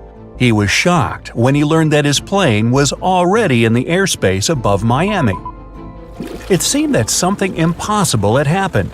Bruce was meant to cover a distance of about 250 miles during the flight. This usually took 1.5 hours, but he had managed it in just 47 minutes, almost 2 times faster than normal. When Bruce landed, he went to check the amount of fuel left in the tank. It turned out he'd used up a lot less than the normal amount of fuel as well. Could there be a logical explanation for the time-traveling plane? Well, records show that a large number of sunspots were detected on the surface of the sun that day, and there was a strong solar wind. This could easily have made the electronics and devices on the plane go crazy. But what about the mysterious cloud? The Florida coast is a place where two large air currents meet. One has a high pressure and the other is a low pressure one. This causes a lot of storm clouds in the area. But people still debate how Bruce was able to cover the distance so quickly. Some people say that some kind of mysterious dark energy was involved. Others say it was a gravitational anomaly that curves space and time. Others think that Bruce is just a fraud. We still don't know the truth. So, is there really something supernatural about the Bermuda Triangle? Or is it all just coincidences and made-up stories? The truth is that no more planes and ships disappear in the Bermuda Triangle than anywhere else in the world. In the Titanic movie, you won't see any fumes above the fourth funnel of the legendary ocean liner, and it's not a mistake. Back in 1911, the year before the Dream ship's departure, large ships would mostly sail with 4 chimneys. They needed those to draw heat and fumes from their massive boilers. The Titanic was a real engineering gem that only needed 3 chimneys to function. So the fourth was added for balance and more impressive looks. The White Star Line thought the public would have been disappointed to see only 3 pipes on the greatest ship of all time. The Titanic's sister ships, the Olympic and the Britannic, also had 1 fake funnel each for the same reason. The dummy chimney wasn't completely useless and served for ventilation. It took out the fumes from the machine spaces in the lower decks and from one of the first-class general rooms. 1 big ventilation funnel, instead of several small ones, helped to declutter the upper decks and left more open space for passengers to enjoy their strolls. When Titanic went down, the funnels, each weighing 60 tons, went down with the rest of the ship. They were made extra tall to make sure the passengers weren't covered in the suit being ejected. Their height and weight let them stay in the upright position. The forward funnel, followed by the others, fell only when the ship went for the final dive. Those chimneys were much lighter than the bow, so they spread among other debris. The light material they were made of flattened once it hit the bottom, and the iron-eating bacteria living deep down took care of it later. The bow of Titanic remained intact when it hit the seabed, but the stern was completely mangled. When the famous ocean liner hit that iceberg, things got really messy. It took the future movie star a whole 2 hours and 40 minutes to submerge completely. The collision let water flood 6 out of 16 watertight compartments. As the water gushed into the starboard side, the ship started to tilt down in the front and a bit to the right. By midnight, the damaged compartments were spilling water into others, and it was chaos because these compartments were only watertight horizontally. Soon enough, water started flooding through the anchor chain holes, and by 2 a.m., the bow was sinking, and the stern's propellers were lifted out of the water. The ship kept flooding until the moment the bow went underwater, and the stern shot up almost 45 degrees. The weight of those massive propellers stressed the ship's midsection. The steel just couldn't handle it and failed. Survivors described that moment as some loud noise, like breaking china or falling gear. That was the Titanic's upper structure giving in.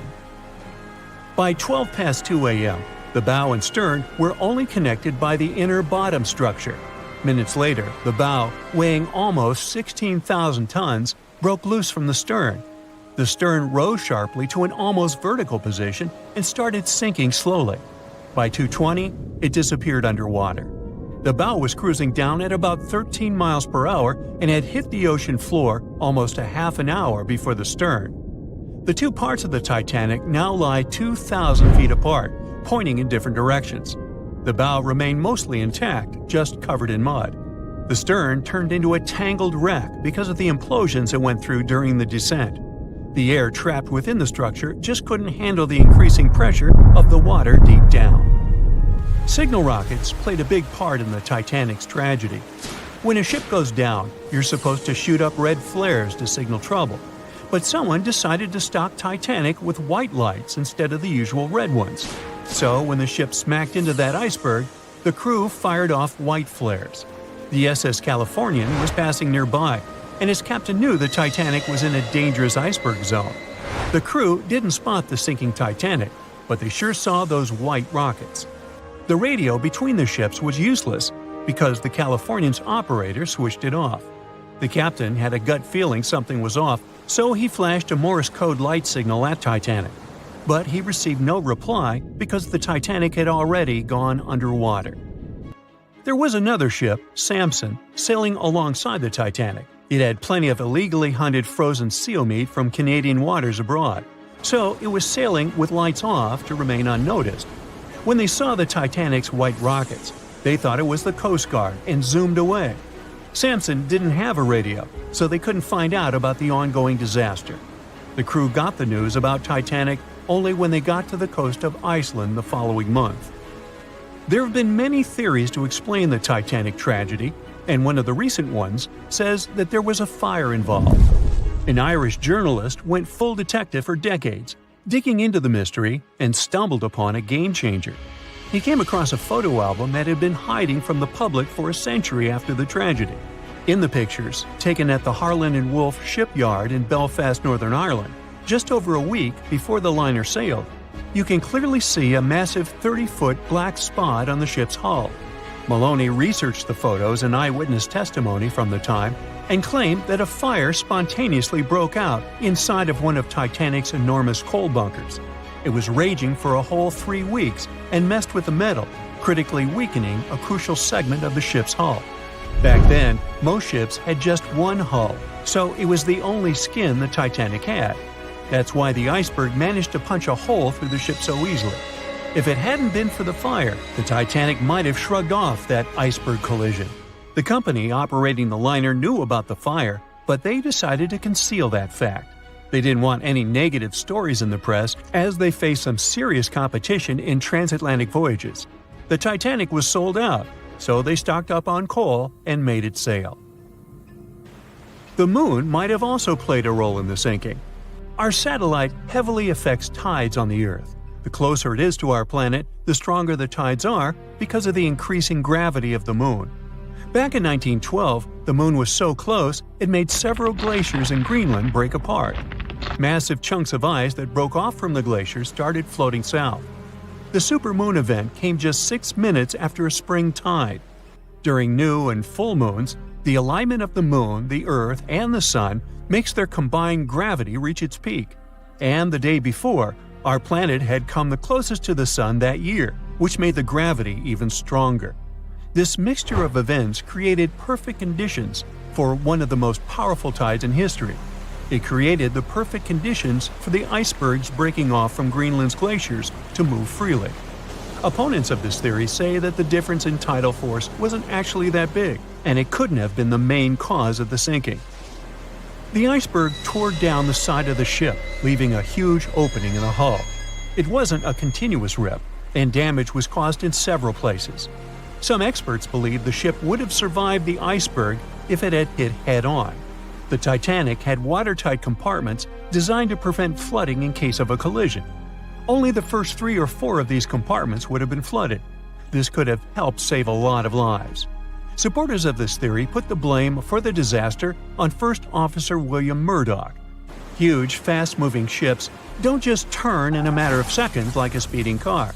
It takes minutes. When Murdoch realized the collision was inevitable, he tried dodging left to avoid a direct hit.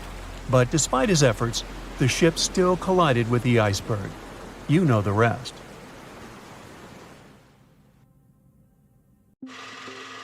We know Titanic from so many stories, even a movie, but now we have its first full-sized digital scan. And nope, it's not like those models from before, where we mostly imagined what the ship was supposed to be like. This time we got a real digital scan. A team of experts really mapped the deep-sea floor around the Titanic together with the ship itself. We basically got a 3D view of the entire wreck, which is like going deep down beneath the ocean's surface and seeing Titanic as if all the water has been drained away. So, the story of the wreck started in 1985, 73 years after the Titanic went down. The explorer named Robert Ballard stumbled upon it somewhere between 2 submarines that also went down in that area. He was actually on a different task back then, so he didn't even have time to explore the ship properly. But as he was searching for the submarines, he realized how ocean currents affect sinking debris. He noticed the heaviest object sank quickly and left a trail of debris behind, the trail that followed the currents. Using this knowledge, Ballard made a hypothesis the Titanic had broken in two and left a debris trail as it sank. Before he found the wreck, everyone thought the ship just went down in one piece after hitting an iceberg. So everyone knew where the ship was so the adventure could start, or not. It was hard to explore it. The ship is enormous, and the dark depths of the ocean make it really difficult to capture its whole body in one go. So we mostly relied on glimpses of the decaying ship, and had to settle with teasing scattered parts of the whole picture and filling it up with speculations and stories. But in the summer of 2022, we finally got something different.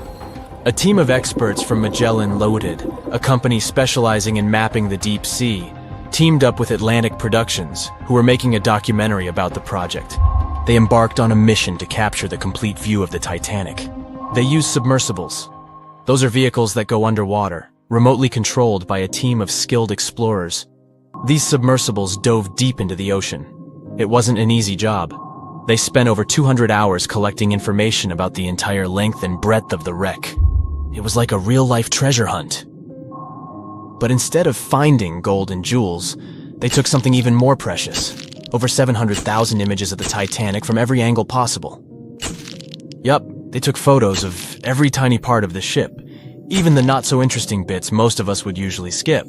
Even mapping the muddy parts was an important part, because it helped fill in the gaps between the more exciting things they discovered.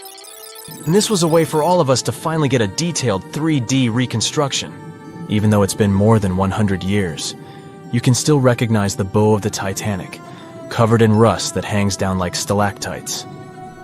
On top of the bow is the boat deck, where a big hole gives us a glimpse into the empty space where the grand staircase once stood, like a window into the ship's glamorous past. Its stern is now a wild mess of twisted metal. As the Titanic went down, this part collapsed and spiraled into the seabed. The bow and the stern ended up separated by about 2,600 feet. There's a vast field of debris surrounding this giant, stuck on the seafloor. This debris is like a scattered treasure trove, full of intricate metalwork from the ship, statues, and even unopened champagne bottles. There are also personal belongings that went down together with the ship, like dozens of shoes resting across the seafloor. It was a tough task to do, go down and take all those pictures. It may not sound that hard at first, considering it was the vehicle that really immersed itself into such deep parts of the ocean, not the people. But studying the ocean is hard. We haven't explored, mapped, or even seen over 80% of it. The conditions are harsh, and the pressure becomes more intense the deeper you go. And their vehicle had to dive down to nearly 13,120 feet below the surface. That's like 12 Eiffel Towers stacked on top of each other. Plus, you have strong currents in that area, so it was probably like trying to navigate through a watery maze. And submersibles weren't supposed to touch anything. Even the slightest wrong step can damage the wreck that was already so fragile. It seems like the Titanic is frozen in time, so it will always be there waiting for us. But in reality, it's slowly disappearing. It's pretty obvious that the ocean water ruined it considering how long it has been down there. But it's not just that. The wreck itself has become a home for a specific type of bacteria Halomonas titanicae that even got named after the famous ship. These bacteria have a special ability. They can survive inside rusty formations known as rusticles. They kind of look like icicles, those spikes of ice that form when water falls from something and freezes. These bacteria have a taste for iron, which is abundant in the ship's hull. For them, it's like a real buffet down there. And as time goes by, these bacteria will keep eating away at the iron in the ship, bit by bit, until one day the feast comes to an end and the whole ship is gone. It's like a slow but steady recycling process. So this 3D model we got because of the hardworking team and technology comes at the best time because we never know how much time we have left with exploring the famous wreck. This time we might even understand the collision with the iceberg better. You know how movies always show the Titanic hitting the iceberg on its right side? Well, we can't even be certain about that. The scans could help us figure out if the ship actually grounded on the iceberg, like getting stuck on it. We can study the stern and analyze how the Titanic struck the seafloor. That will also help us understand what really happened during the sinking. Maybe we'll get a chance to discover if there was really a strong fire that sealed the fate of the Titanic. One theory says that the coal fire had been raging for a whole 3 weeks before the ship even took its first and last trip. And this could have made its hull weaker, which means most of the work was done. The iceberg just delivered the final blow, if there even was an iceberg, as some people wonder. There's an alternative theory they suggested where the Titanic may have actually hit a hidden mass of pack ice instead of a typical iceberg. Pack ice is made up of large sheets of ice that float near the ocean's surface and can be difficult to spot. They believe this pack ice might have drifted into the Atlantic from the Arctic Ocean. According to one professional mariner, Captain L.M. Collins, that stands up with that idea. If the Titanic had struck a regular iceberg, the ship would have sunk much more quickly than it did. And since the Titanic managed to stay on the surface for a relatively long period of time, less than 3 hours, maybe this was a different type of collision. The mariner also said there are differences in what people said they saw when the Titanic sank. He thinks these differences might be because of optical illusions. In this case, when people were looking at the ocean that night, the way the light was reflecting and the conditions at sea might have made things appear closer or distorted. So when they saw something in the water, it might not have been exactly what they thought it was. Whether it was an iceberg or something else. Binoculars might have helped the crew members to spot the potential danger, but unfortunately, they didn't have any. It appears they were locked inside a cabinet, and no one knew where the key was. Can we estimate how many ships and airplanes were lost in the Bermuda Triangle? Have their disappearances resulted from human error or weather phenomena? Let's try to find out. We have a curious story of the SS Cotopaxi. This ship vanished in 1925, traveling from Charleston, South Carolina to Havana, Cuba. It never reached its destination. Years later, in the 1980s, a wreck was found 40 miles off St. Augustine, Florida. Since specialists could not precisely determine what and where it came from, they nicknamed it Bear Wreck. It took many additional years of work, done mainly by marine biologists, to identify that this ship was indeed the missing SS Cotopaxi. This was confirmed in January 2020. How did the ship just reappear? And how did it get there, since this mysterious shipwreck isn't even in the Bermuda Triangle? Now, let's see who came up with this term, Bermuda Triangle. Can you actually pinpoint the triangle on a map? No, it's not an officially recognized location either. The Bermuda Triangle does not appear on any world map. Nobody has agreed on its exact boundaries. There are only assumptions with approximations of the entire area, ranging between 500,000 and 1.5 million square miles. By all approximations, the region has a vaguely triangular shape. In 1964, an American author named Vincent Hayes Gaddis first came up with the idea when writing an article for Argosy magazine. He used the Bermuda Triangle to describe a triangular region that has destroyed hundreds of ships and planes without a trace. It is pretty hard to get the number of lost ships and planes because some ships and aircraft have gone missing without leaving a trace. Their wreckage in the region has not been recovered, but the recorded stories should help us. Legends about the Bermuda Triangle date back to the 15th century, like that of the Italian explorer Christopher Columbus. When sailing through the Atlantic waters, he passed by this location in the late 1400s. In what we now know as the Bermuda Triangle, he saw a huge flame that seemed to just crash into the ocean. Later, he saw an unusual light flashing in the distance at the exact location. Like many other sailors since then, his compass had severe malfunctions. Flight 19, a Navy plane on a routine schedule back in 1945, also started the Bermuda Triangle legend. It was commanded by Lieutenant Charles Taylor, and it's recorded that he just got lost in the triangle for no reason. Since pilots had no GPS back then, they had to trust their compasses and keep track of how long they'd been flying in a specific direction and their speed. Shortly after completing the task, both of the compasses on board stopped working correctly. Records found after the plane's disappearance also indicate that Taylor didn't have a watch on that particular day.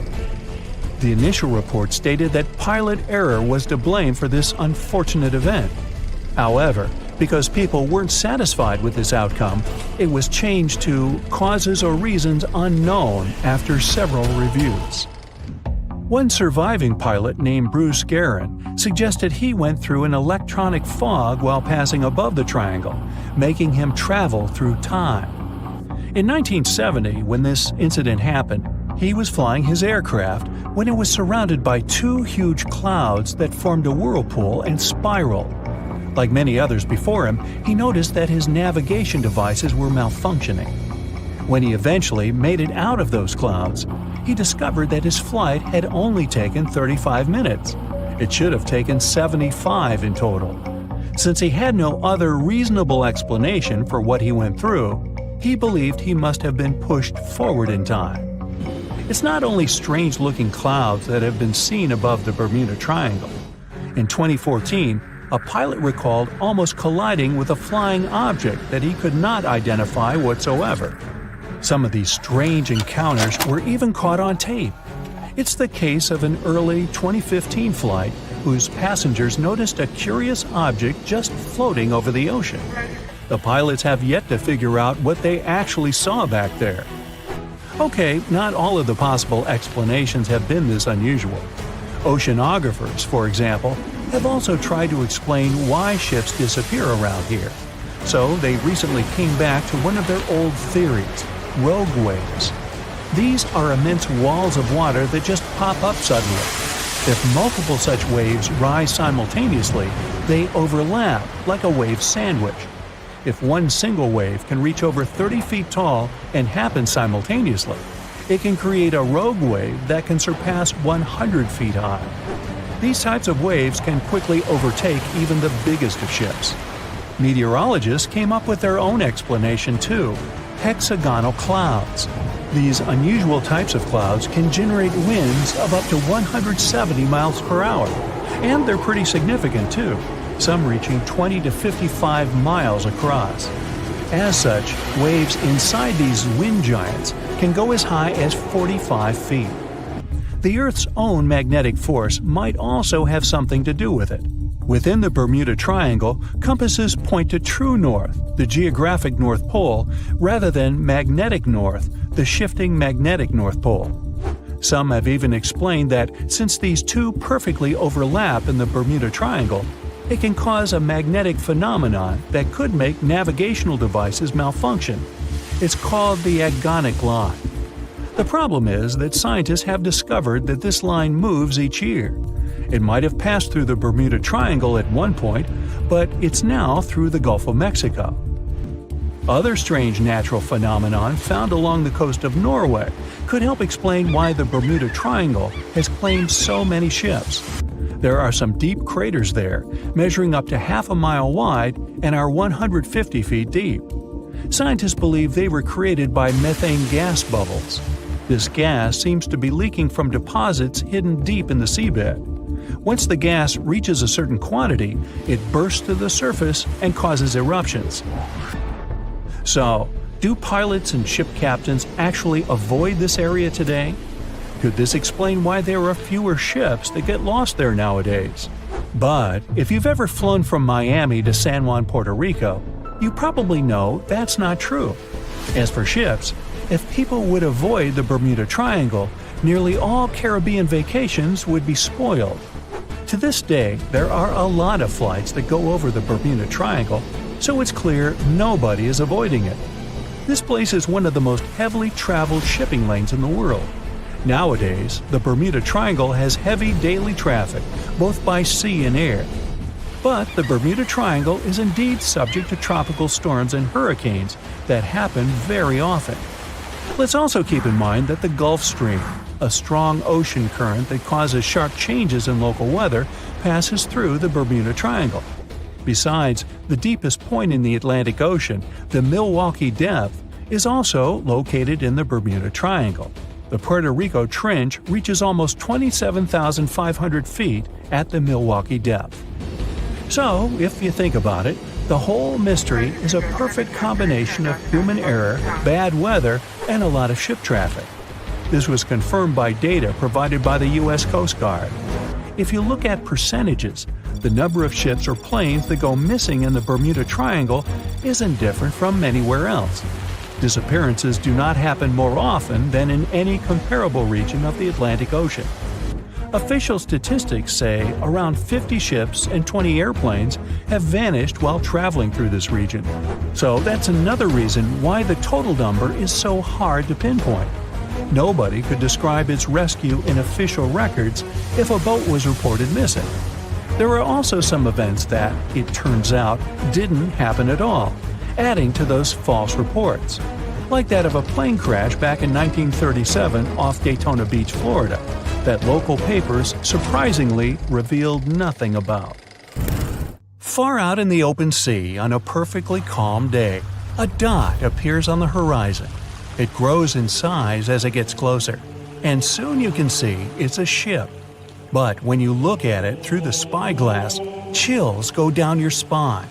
The vessel is in perfect condition and its cargo is on board, but it's completely devoid of people, drifting listlessly along the current. That was what the captain of the Ellen Austin saw in 1881, and what brought his crew so many sorrows. In December of the previous year, the Ellen Austin, a big 210-foot-long ship, left the port of Liverpool to make its trip to New York. The ship was carrying a load of people hoping to find a better life in the New World. Captain A.J. Griffin took the vessel due southwest for a shorter voyage, and a few weeks into 1881, they found themselves north of the Sargasso Sea, known for its lack of winds and strong circling currents. Ships that got caught in those could lose control and keep on drifting in circles until they were dragged into the center. From there, they'd be incredibly lucky to get back past the currents, but more often than not, they stayed in the desolate desert of the sea forever. Worse still, the area belonged to the notorious Bermuda Triangle, which was already known to take down ships and make them disappear without a trace. The ship's crew were nervous, afraid of being in such a dangerous area so close to a sea that could bring them to a standstill. And ominously, some of the Sargasso Sea's calm must have escaped it, because the Ellen Austin lost its speed one day and fell adrift without the winds. It was fine, though. They had ample provisions and were still on schedule. Captain Griffin was walking around his ship, giving orders in a voice full of calm authority, and both his crew and passengers trusted him completely. But then, the lookout shouted from above that a ship was in sight. And indeed, when the captain looked in the direction the man was pointing, he saw a small schooner moving slowly into view and towards the Ellen Austin. As it came closer, it became apparent that the way the strange vessel moved wasn't right. The captain frowned and examined it through his spyglass. The schooner was untouched, but eerily silent. There wasn't a single soul on board. Derelict ships weren't that rare in the Atlantic at the time, but neither were pirates. Captain Griffin decided to wait and watch. After 2 days, the schooner was as quiet as always, and Captain finally thought it was fine to move in. He took a small team of sailors and boarded the stranded ship. There was nobody there indeed, but luck seemed to be on Griffin's side. The precious cargo of mahogany wood was still in the holds. The captain returned to the Ellen Austin and ordered his select men to take the smaller ship along to New York. The crew's spirits arose with the prospect of riches awaiting them upon arrival. When the winds blew strong again, the Ellen Austin continued its voyage, with the unnamed vessel tagging along. But after a couple of days, the ships were caught in a powerful storm and got separated. The wind, rain, and waves beat them for several days in a row. When the weather finally cleared, Captain Griffin ordered to find the schooner. They searched for another day until they finally found it adrift, way off the course. Griffin hailed his men on board the smaller ship, but no one answered. A party of sailors went to investigate and returned with their faces white with fear. The whole prize crew went missing in the storm. The captain wasn't one to lose such a valuable find, though, and ordered another team to take control of the schooner.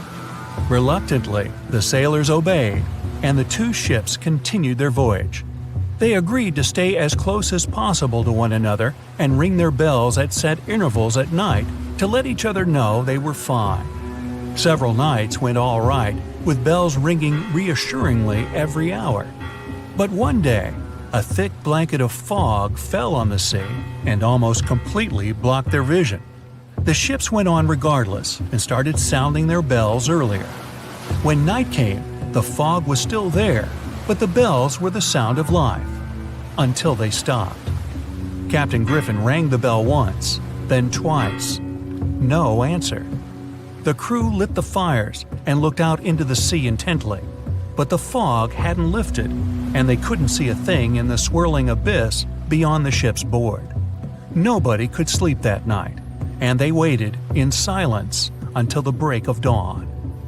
The first rays of sun made the fog slowly disperse, and the whole crew went to the edge of the deck with heavy hearts. There was still hope in them, until the last strands of the mist went away, revealing a vast, calm, and most importantly, empty ocean. The nameless schooner was gone, and so was the second team of the Ellen Austin sailors. The ship sailed the rest of the way to New York in grave silence. Once it arrived at the port, the passengers were only too happy to leave the vessel, and no one so much as turned their head as a goodbye. That was the ship's last voyage as the Ellen Austin. That same year, it was sold to a German shipping company and renamed Meta. No one ever found the derelict schooner or the sailors that went missing with it. And that would probably be the end of this mysterious and unresolved story, if it held at least a little bit of the truth.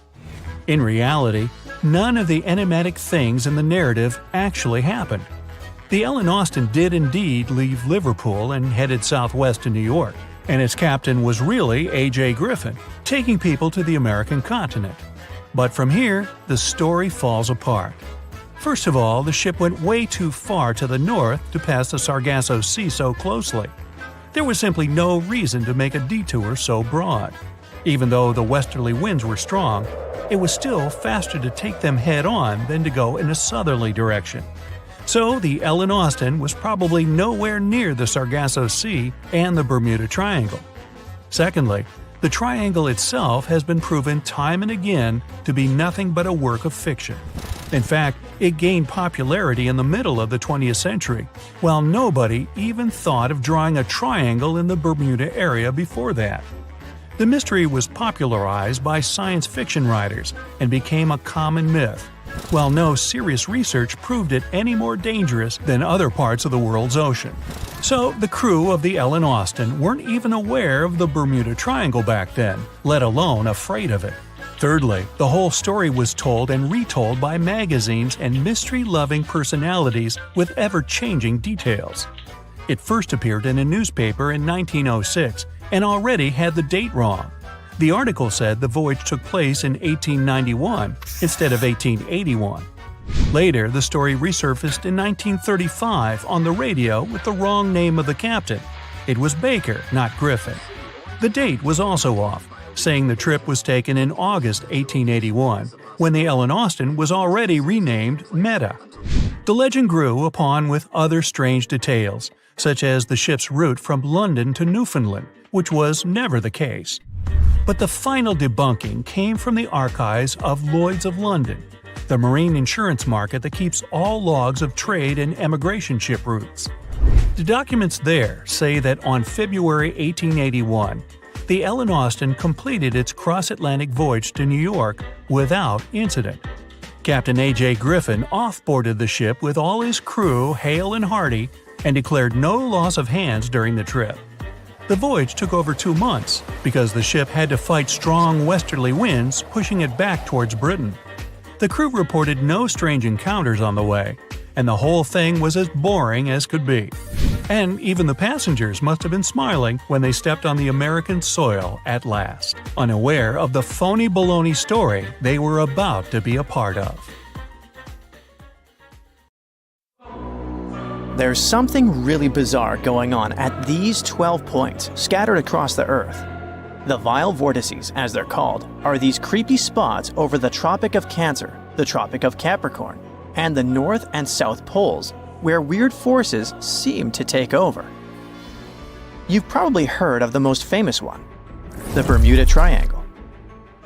It's believed that more than 50 ships and 20 airplanes have mysteriously disappeared in this area, which is located between Florida, Bermuda, and Puerto Rico. But what most people don't realize is that the Bermuda Triangle actually has 11 siblings, and these other spots can be even more terrifying. Let's start with Mohenjo-Daro. This was a thriving city located in what is now Pakistan. Built around 2500 before the Common Era, this urban center was once home to about 40,000 people. But then, suddenly, people abandoned it by the year 1700 before the Common Era. In the 1940s, an archaeologist discovered 39 human skeletons at the site, which fueled the theory that the city was invaded by some other civilization at some point. But honestly, it's hard to confirm that, since archaeology doesn't really explain the city's sudden destruction or the disappearance of its people. It's led to a bunch of bizarre theories. One of them talks about an ancient extraterrestrial race that might have lived there, and a malevolent wind that swept through the city. Another ancient city with a similar mystery is the Great Zimbabwe. Its construction began in the 11th century, and at its peak it housed up to 18,000 people. But for reasons we'll probably never fully understand, it was abandoned in the 15th century. Archaeologists were really interested in this place, and that's when things got even weirder. They found 8 of these birds, now called the Zimbabwe birds. These soapstone sculptures were found sitting on stone columns that were over 90 centimeters tall. Nothing like them has ever been found anywhere else, and their meaning is still a total mystery. Some think each bird represents a new king, but other theories suggest they were ancient animals very dear to the people who lived there. Adding to the mystery, local legends talk about a strange, short man who's sometimes seen wandering around, but he always disappears before anyone can get close. Then there's Easter Island, another one of the 12 vile vortices. It's located in the eastern Pacific Ocean, and it's famous for its nearly 1,000 enormous statues called moai. We still don't know what they mean, or how they were made. Some of them are almost 30 feet tall and weigh as much as 80 tons. Today, it wouldn't be that tough to move and carve these statues, but we're talking about a period between the years 1100 and 1680. So nobody really knows how they did it. Some specialists believe these statues were carried across the island, while others think they were pushed on log rollers. But the most bizarre theories suggest extraterrestrials were involved. Algeria is another land rich in ancient mysteries, and one of the most fascinating is something called the Jeddars. These are 13 monuments with square stone bases and angular mounds, built between the 4th and 7th centuries. But the weird part is, no one knows their purpose. One of them had an inscription in Latin, but it was so worn down that the message was nearly impossible to read. The best guess so far is that these monuments were probably tombs for royalty, although no one knows exactly who was supposed to be buried there. What we do know is that there are many myths related to strange disappearances in the region. The next mysterious spot is located south of Tokyo in the Pacific Ocean, and it's called the Dragon's Triangle. Does that name ring a bell? Yep. Just like the Bermuda Triangle, this area is known for strange disappearances of airplanes and ships. One of the most chilling stories dates back to 1945, when a plane allegedly vanished. The pilot supposedly sent a radio transmission right before the aircraft disappeared, claiming that something strange was happening in the sky, like it was opening up or something. While this story is definitely eerie, the truth behind it and many other Dragon's Triangle legends is still up for debate. If you type Hamakulia volcano into Google Earth, you'll find it located in Hawaii's Ring of Fire. but this place is so shrouded in mystery that it's hard to find much information about it. Some legends speak of unusual electrical energy being detected in the area, and there's even a story about an eyewitness who claimed to see a plane flying over it totally disappear from the radar. Another eerie spot is the South Atlantic Anomaly, which is an area on Earth where natural radiation flows out of control. While this doesn't affect our daily lives on the surface, it has a pretty big impact on Earth's atmosphere. The radiation there is so intense that it can knock out the onboard computers of spacecraft and interfere with the data collected by satellites passing through the area. To deal with this, specialists had to add an additional shield to the International Space Station. The South Atlantic Anomaly is also linked to a weird event that astronauts experience called cosmic ray visual phenomena. They've reported seeing random flashes of light or shooting stars out there in space, but it's all just some kind of illusion. From wild radiation to strange seismic activity. The Wharton Basin in the Indian Ocean is a place known for unusual tectonic events. In April of 2012, a massive earthquake measuring magnitude 8.6 hit the region. This was considered the largest intraplate earthquake ever recorded, meaning it happened within a tectonic plate rather than at its boundary. This caught the attention of scientists, who now speculate that the region might be forming a new boundary between the Australian and Indian plates. But for now, this is all still one big mystery. Now let's head to the Pacific Ocean. More specifically, to the New Hebrides Trench. This submarine trench is about 750 miles long and 45 miles wide. It formed when the Australian plate slid under the New Hebrides plate. There's no doubt that this is one of the creepiest and deepest spots in the ocean. The danger isn't just down in the deep sea either, as this trench has been connected to several earthquakes that affected New Caledonia and Vanuatu. This area also has some strange features. For example, when scientists explored it, they didn't find a single grenadier fish down there. This type of fish is one of the most common deep-sea creatures you would expect to see in trenches around the Pacific. So why aren't they around the New Hebrides Trench? Maybe they know something we don't. The two remaining vile vortices are the North and South Poles.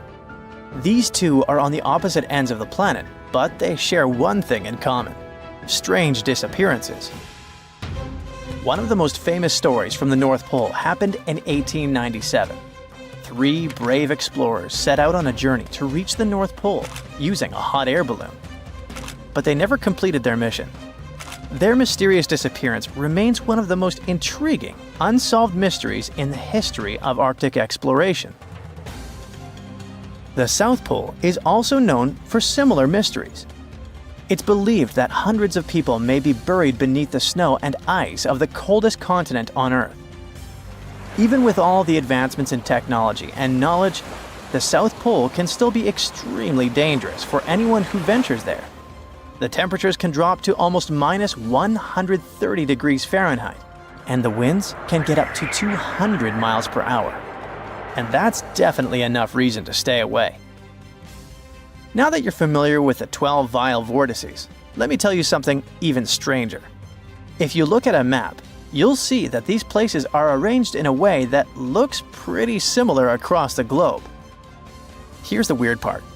If you connect these spots where unexplained events have occurred, you actually form the geometric shape of an icosahedron.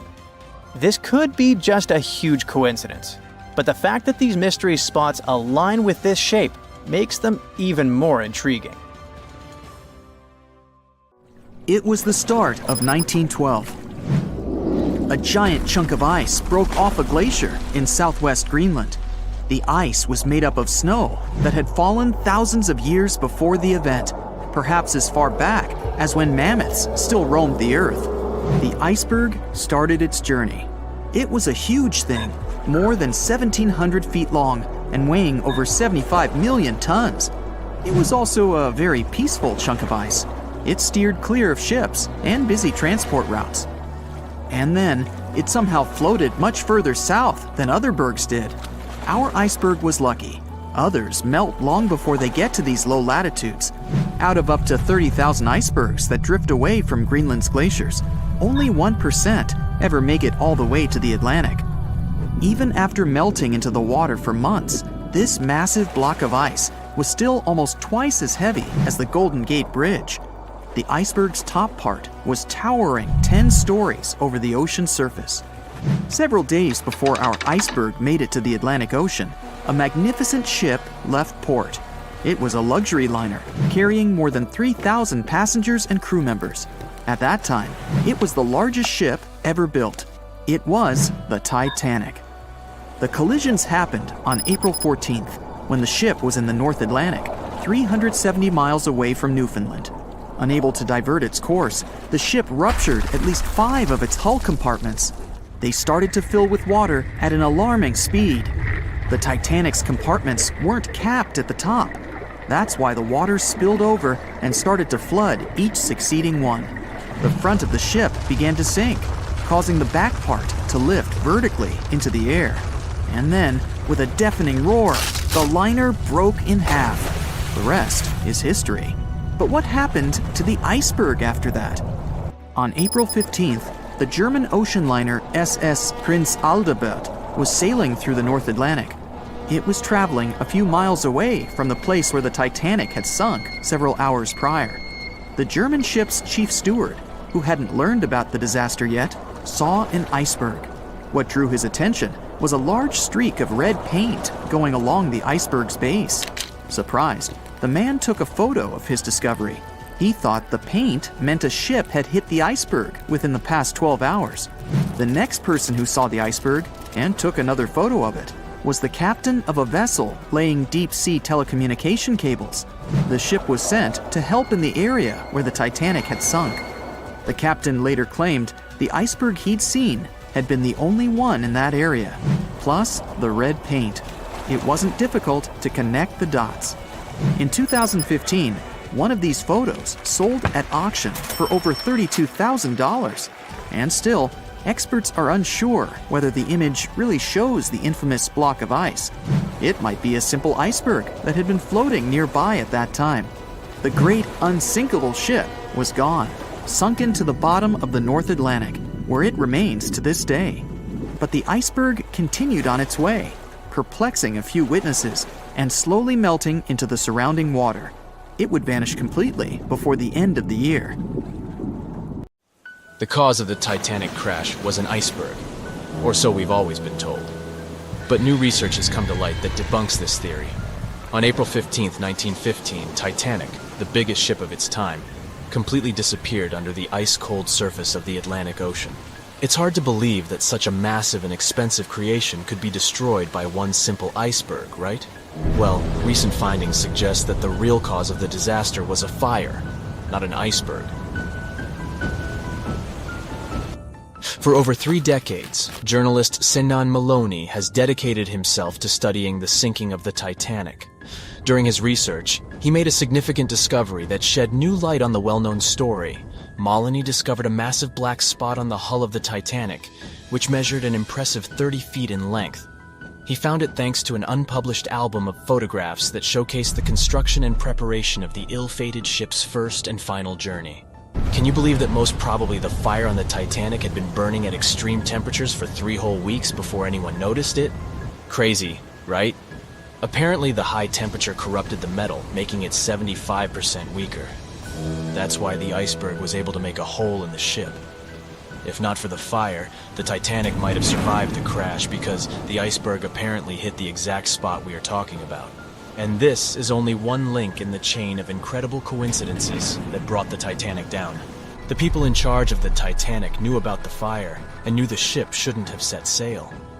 But they didn't want to go bankrupt and cancel the trip, especially since there was a coal shortage due to miners being on strike. The trip was already sold out, and there were no alternatives. Other ships canceled their trips due to low demand. Everyone wanted to board the Titanic, so the management bought up all the coal they could find, even from other ships, and set off. It was all about making money. To hide the truth, they turned the ship's hull so that the marks weren't visible from the dock and faced the sea. This way, the passengers wouldn't see them. Here's another sad twist in the Titanic's story. Back then, there weren't any sonar systems to detect danger, so specially trained people had to watch out for threats using binoculars. But the binoculars on the Titanic were locked away in a special compartment, and the only person with the key, Second Officer David Blair, was replaced last minute before the ship took off. He forgot to hand the key over to his replacement. This mistake wasn't discovered until 3 days later when the ship was already at sea. If they had the binoculars, they might have seen the iceberg in time and avoided the crash. But even if they had the binoculars, they might not have been able to avoid the crash because the Titanic was going faster than it was supposed to. They were behind schedule and didn't want to ruin the ship's reputation, so they were going way beyond the speed limits the ship's construction could sustain. One of the biggest mistakes made on the Titanic was the decision to not include enough lifeboats. Even though the ship needed around 60 of them to contain all the passengers, it was only equipped with 20. The designer, Alexander Carlisle, had initially planned for 48 lifeboats, but this number was reduced for aesthetic purposes. Apparently, having too many lifeboats would have made the deck look too cluttered. These 20 boats were only able to hold a third of the passengers on board, which was not nearly enough to save everyone in the event of an emergency. What's even more shocking is that this number of lifeboats was technically legal at the time. Regulations for lifeboats were based on the tonnage of the ship, not the number of passengers. This means that even though the Titanic was carrying thousands of people, it still met the legal requirements for lifeboat capacity. Another serious mistake made by the crew was the decision to cancel the lifeboat drill scheduled for the day of the disaster. Lifeboat drills were standard practice on ocean liners at the time, but for no apparent reason, Captain Edward John Smith chose to cancel it. This meant that passengers were not prepared for an emergency, and the crew was not adequately trained to handle the situation. When the ship hit the iceberg, chaos ensued, and it took over half an hour to launch the lifeboats instead of the usual 10 minutes. Some folks put the blame on Captain Smith for the fact that the first set of lifeboats left partially empty. The very first lifeboat, which had seats for 65 people, only carried 27 passengers. There is an objective reason for this. At the beginning, people were reluctant to abandon the ship and didn't understand the gravity of their situation. In 2012, researchers uncovered that Captain Smith failed his initial navigation exam. Although he eventually passed, some people wonder if this could have played a role in the disaster. During the Titanic's final moments, the crew attempted to send out distress signals to nearby ships, including the Californian. However, the Californian failed to respond to the flares shot into the sky, and the captain ultimately lost his job as a result of this negligence. However, recent research has exonerated the captain and proved his innocence. It turns out that light refraction, caused by layers of cold air below warmer air, created mirages that distorted the signals from the Titanic. This phenomenon had been observed by other ships sailing in the area and is now believed to be the reason why the lookouts on the Titanic missed the iceberg completely. Historian Tim Malton supports this theory and has further contributed to our understanding of this event. It's unfortunate that the captain of the Californian lost his job due to circumstances beyond his control, but it's better late than never that his reputation is cleared. Whatever the reason for Titanic's crash was, it still keeps the minds of scientists busy to this day. But let's see what the buzz was all about. What made the Titanic so famous and unique? The Titanic was massive, standing at 175 feet tall and nearly 900 feet long. The ship was so enormous that even the officers took over 2 weeks to memorize all the decks and passageways. You could be walking miles along its corridors. The construction cost of the ship was a whopping $7,500,000, which would be equivalent to about $166 million in the mid-2010 ES, due to inflation. Interestingly, the production cost of the Titanic movie in 1997 was even higher at $200 million. Building the Titanic was no small feat, and it required a labor force of 3,000 men who worked 6 days a week for 26 months. The job was difficult and dangerous, and workers had to complete tasks at the height of a 20-story building without safety ropes. Nevertheless, they were paid a competitive wage of £2 a week, which was considered good pay at the time. The inside of the Titanic was inspired by the luxurious Ritz Hotel in London. The most impressive feature of the ship's interior was the grand staircase, which extended through 7 of the ship's 10 decks. The staircase was adorned with ornate paintings, bronze cherubs, and oak paneling. The first-class passengers had access to an impressive array of facilities, including a heated swimming pool, Turkish bath, gym, squash court, beauty salon, and even a stylist to help them prepare for dinner. First-class passengers on the Titanic were pampered to an extraordinary extent. They had their own onboard newspaper, the Atlantic Daily Bulletin, and even their dogs were taken care of with a special area where they could be fed, walked, and trained during the voyage. The first-class meals were a grand affair, with 13 courses and a different wine for each course.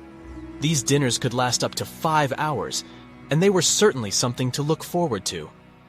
With such opulence and luxury on board, it's not surprising that so many people were eager to take the first trip on the Titanic.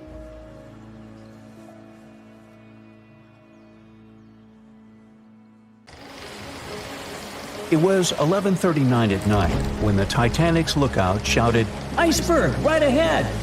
Swift action on the bridge to reduce speed and change the ship's course didn't help, and you already know how the story ends.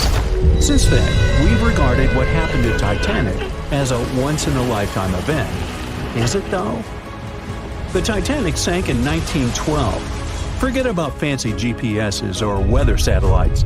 At the time, ships were responsible for warning each other about the location of icebergs, like a "hey man, trust me on this" situation.